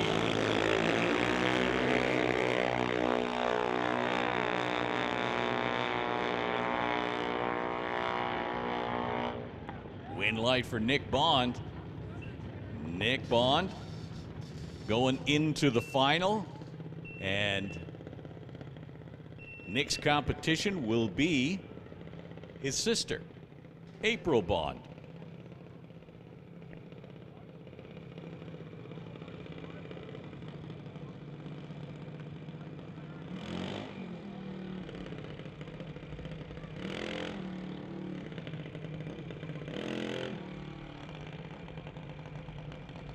So April gets the bye run, and so Nick already in the final. See how April fares on this solo pass. She's got 11:01 on the reader board, and so track is all hers.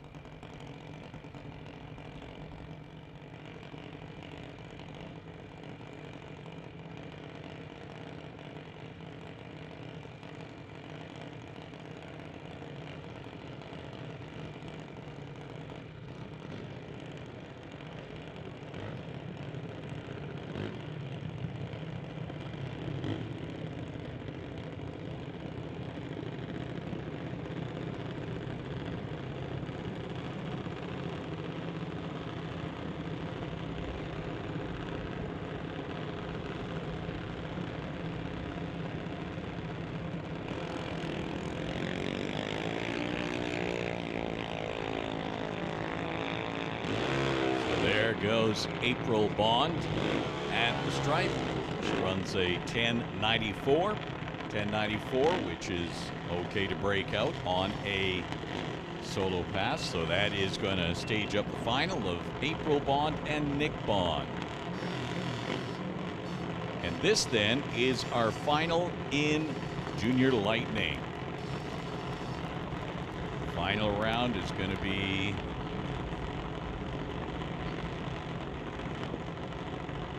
Dee Dee Stanley and Abigail White. Stanley here, tower side, 920 on the leaderboard. Abigail, 809. So you saw the handicap go to Dee Dee Stanley, sponsored by Eclipse Transport. At the 8th mile, it's a win light for Dee Dee Stanley. 9:18 as they both break out, but Dee Dee Stanley closer to the dial of 9:20. 9:18.4 at 69 miles an hour. So your champion here today in Junior Lightning, Dee Dee Stanley. So congratulations to her and her team. All the support that she gets here, she is your champion today.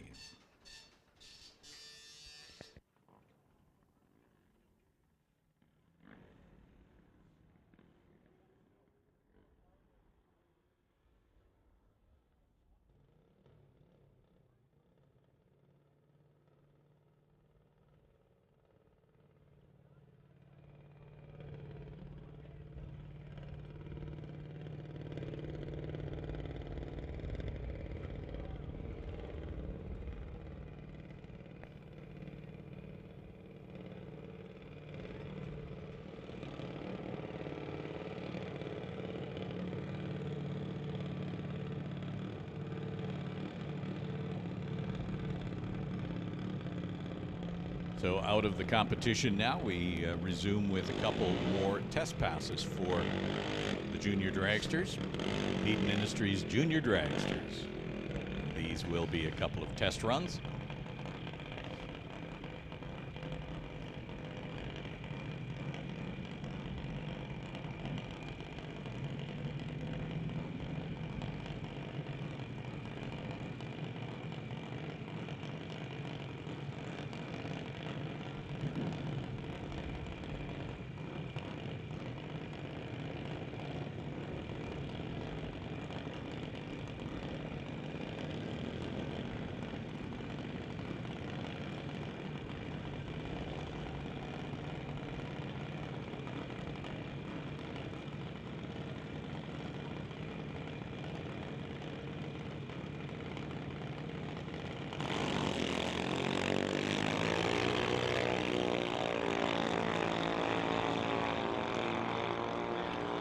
Down track, Candice Rodriguez and McKenna Thompson making test runs. 10.70 for McKenna, 11.99 for Candice, and two more in the water box. Hunter Gallant and Wesley Armstrong.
So here we go with the semifinal round in Pro Bracket.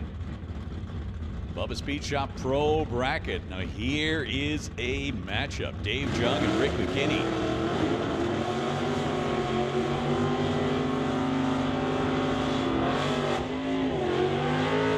Both of them driving 96 Camaros. Both of them set up for NHRA race trim. You can also tell that by the number of contingency decals that they have plastered on the car. Dave Jung from Surrey, Rick McKinney from Richmond. As I say, both 96 Camaros. Both of them 305 cubic inches of Chevy power under the hood. Dave Jung getting the handicap start and taking full advantage of that at the stripe. It's a win light for Dave Jung, 007 reaction time. He runs in 10.94 at 119 miles an hour. Margin of victory, 7/1000ths of a second, and so Dave Jung advancing into the next round.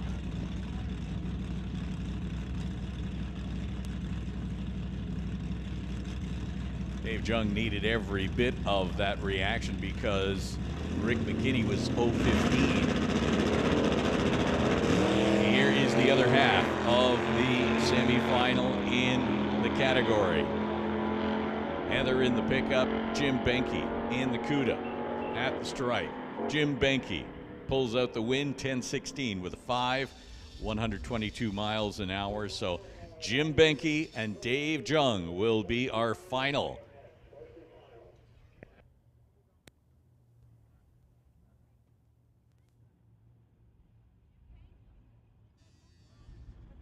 So going to roll on forward now into the Sportsman final on the day. Sylvia Hoekston's lining it up tower side in that strikingly blue 6 Ford Mustang, going up against Gary Fawcett in the same year Plymouth.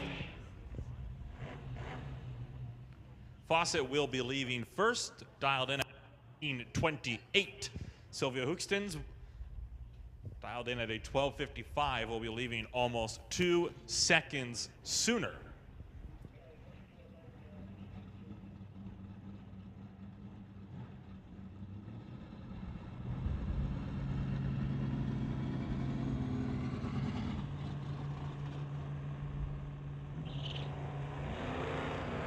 And Gary Fawcett goes red on the tree, handing Sylvia Hoekston's the Sportsman win on a silver platter 2 days in a row. Hoekston's sweeps the weekend in Sportsman. Want to remind all class winners and runner-ups that you can head on down to the winner's circle to get your pictures taken. And we're also going to make another call for any drivers still in competition to come back to the staging lanes. It's not often that you see drivers going back to back like that and sweeping a weekend, especially in the same class. But good job on Sylvia Hoekston's getting it done.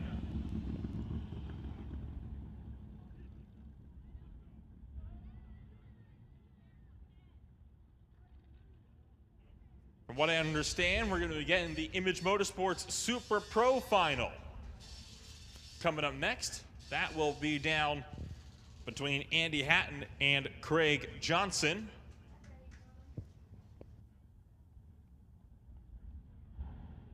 The Grinch going up against the JCE Malibu Wagon.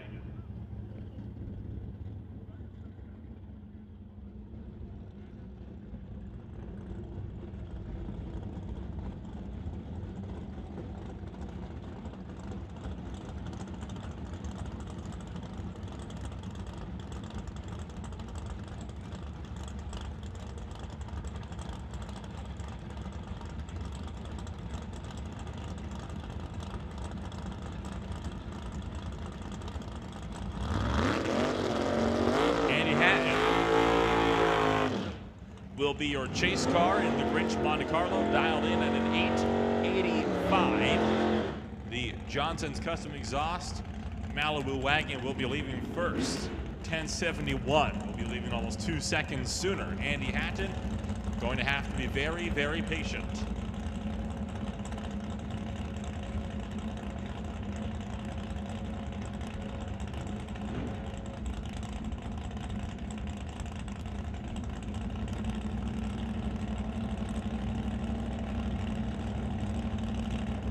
Hatton's pre-staged, waiting on Johnson. Both drivers pre-staged.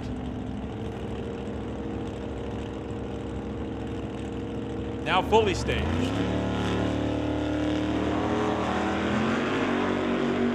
Hatton goes red, and Greg Johnson takes the win in Image Motorsports Super Pro. A mistake for Andy Hatton, too eager on the tree, trying to chase down the Malibu wagon. We'll see the Grinch Monte Carlo going home with a runner-up instead of a Wally.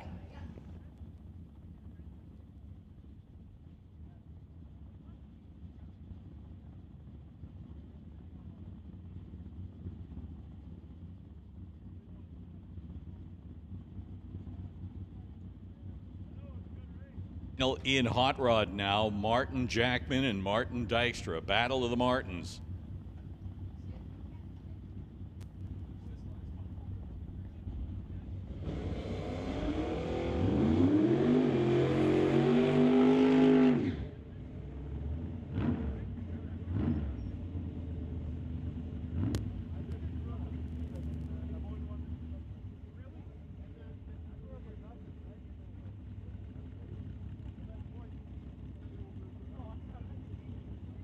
So Hot Rod, Martin Jackman over here, TCS lane, Martin Dykstra in the Lordco lane. Handicap going to the, yes, the wagon. Wagon heads out, red light for Martin Dykstra, not patient enough on the start line, so your winner today, Martin Jackman in the 64 Chevelle wagon. Goes 13:01, he saw the win light. He knew he could run it out the back door. 103 miles an hour. Martin Jackman is your winner in the category of Hot Rod. So congratulations to Martin and his team for all their hard work today.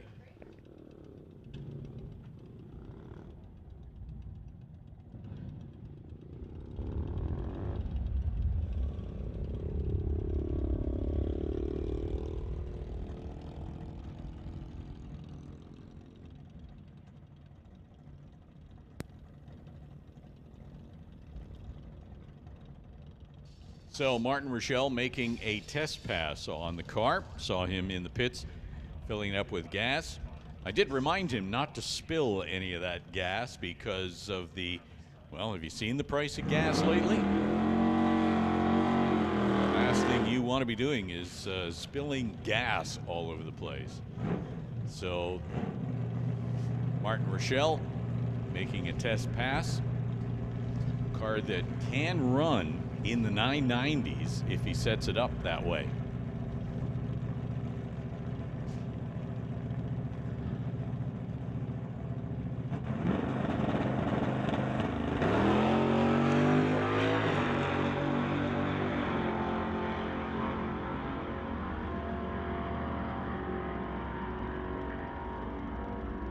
.10:12 is the time on that run. 10:12 with a 5 at 128 miles per hour.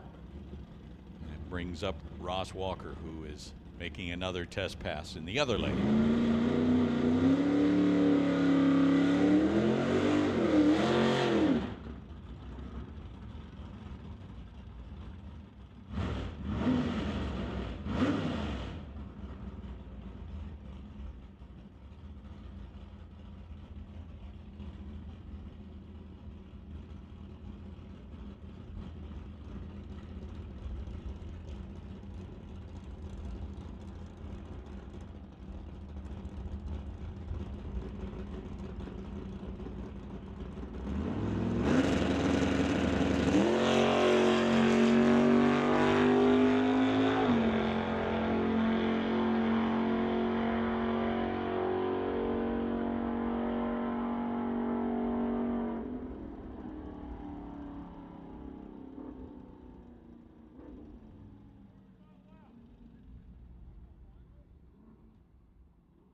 My understanding is that we are just waiting for 2 finals. That will be in Junior Thunder and also Bubba Speed Shop Pro Bracket.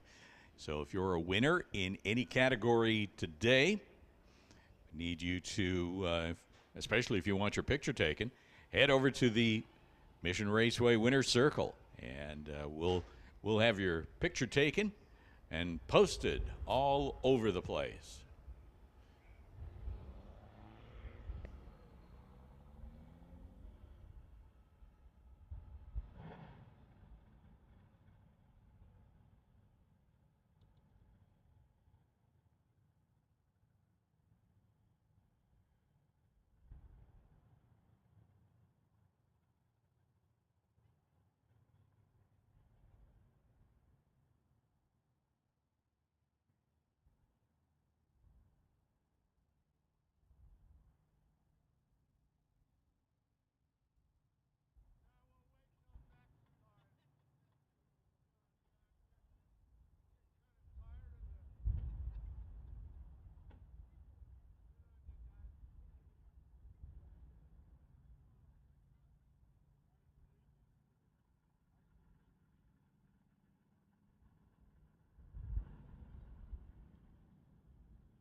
So rolling into the water box is your Peden Industries Junior Thunder Final. Nick Bond and April Bond. Some good old sibling rivalry to top out the day on the junior categories. April Bond dialed at a 10.93. Nick Bond will be leaving almost exactly 2 seconds later. Dialed in at 8.90. Both cars representing JBS Power Sports. And I have actually just realized something. They've got the exact same pattern on the cars, just a different paint job. Ain't that a cool little tidbit? You wouldn't really notice that unless they were paired up side by side like this.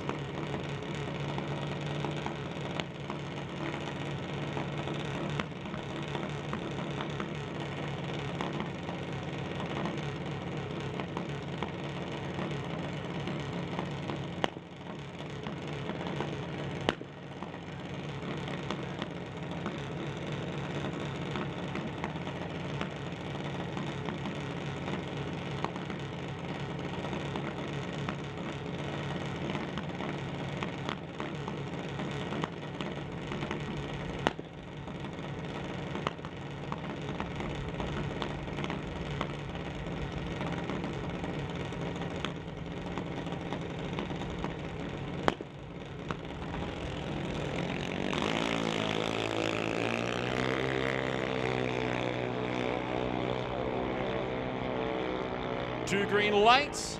April Bond left first, but Nick Bond beats her to it. April Bond did not have the upper hand at the top end, left 2/10 on the tree. Nick Bond just 2. So Nick Bond takes home the Peden Industries Junior Thunder Final.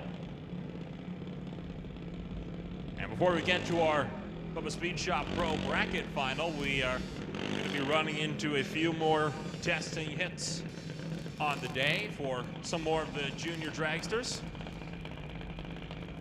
It's good to get these cars dialed in early and take these testing hits wherever you've got the chance.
Once again, we have made the call for all finalists back to the staging lanes. I believe we're just waiting on the Bubba Speed Shop Pro Bracket Final now.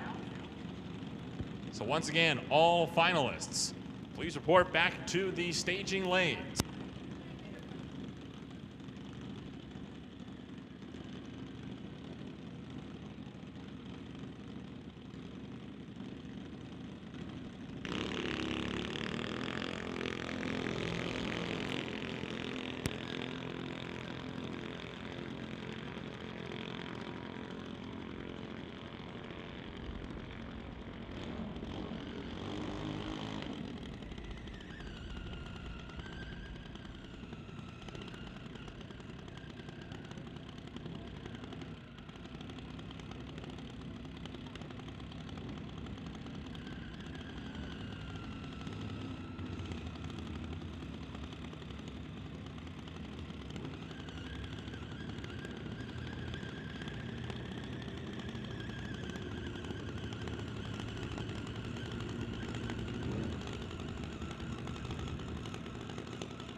All right, this is it. Final of the day.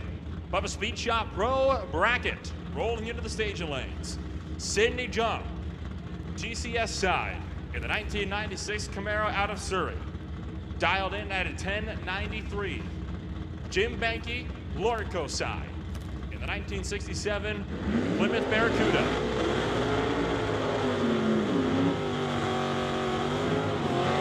Racing locally out of Mission, dialed in at 1011. Jung leaves first, Banky will be the chase car.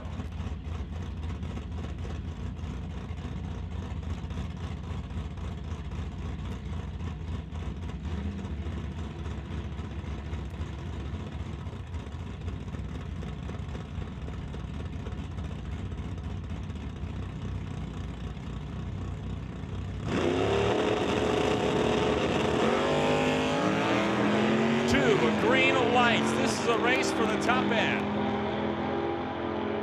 At the 8th, Dave Jung still in front. Has the upper hand on the tree. Double breakout, Dave Jung, the lesser offender. 10.92 on the 1093 dial, just 2 thousandths under his dial in. Jim Banky goes 10.0 on the 1011 dial. What a way to end off the 5th installment of the NHRA 7 ET Series.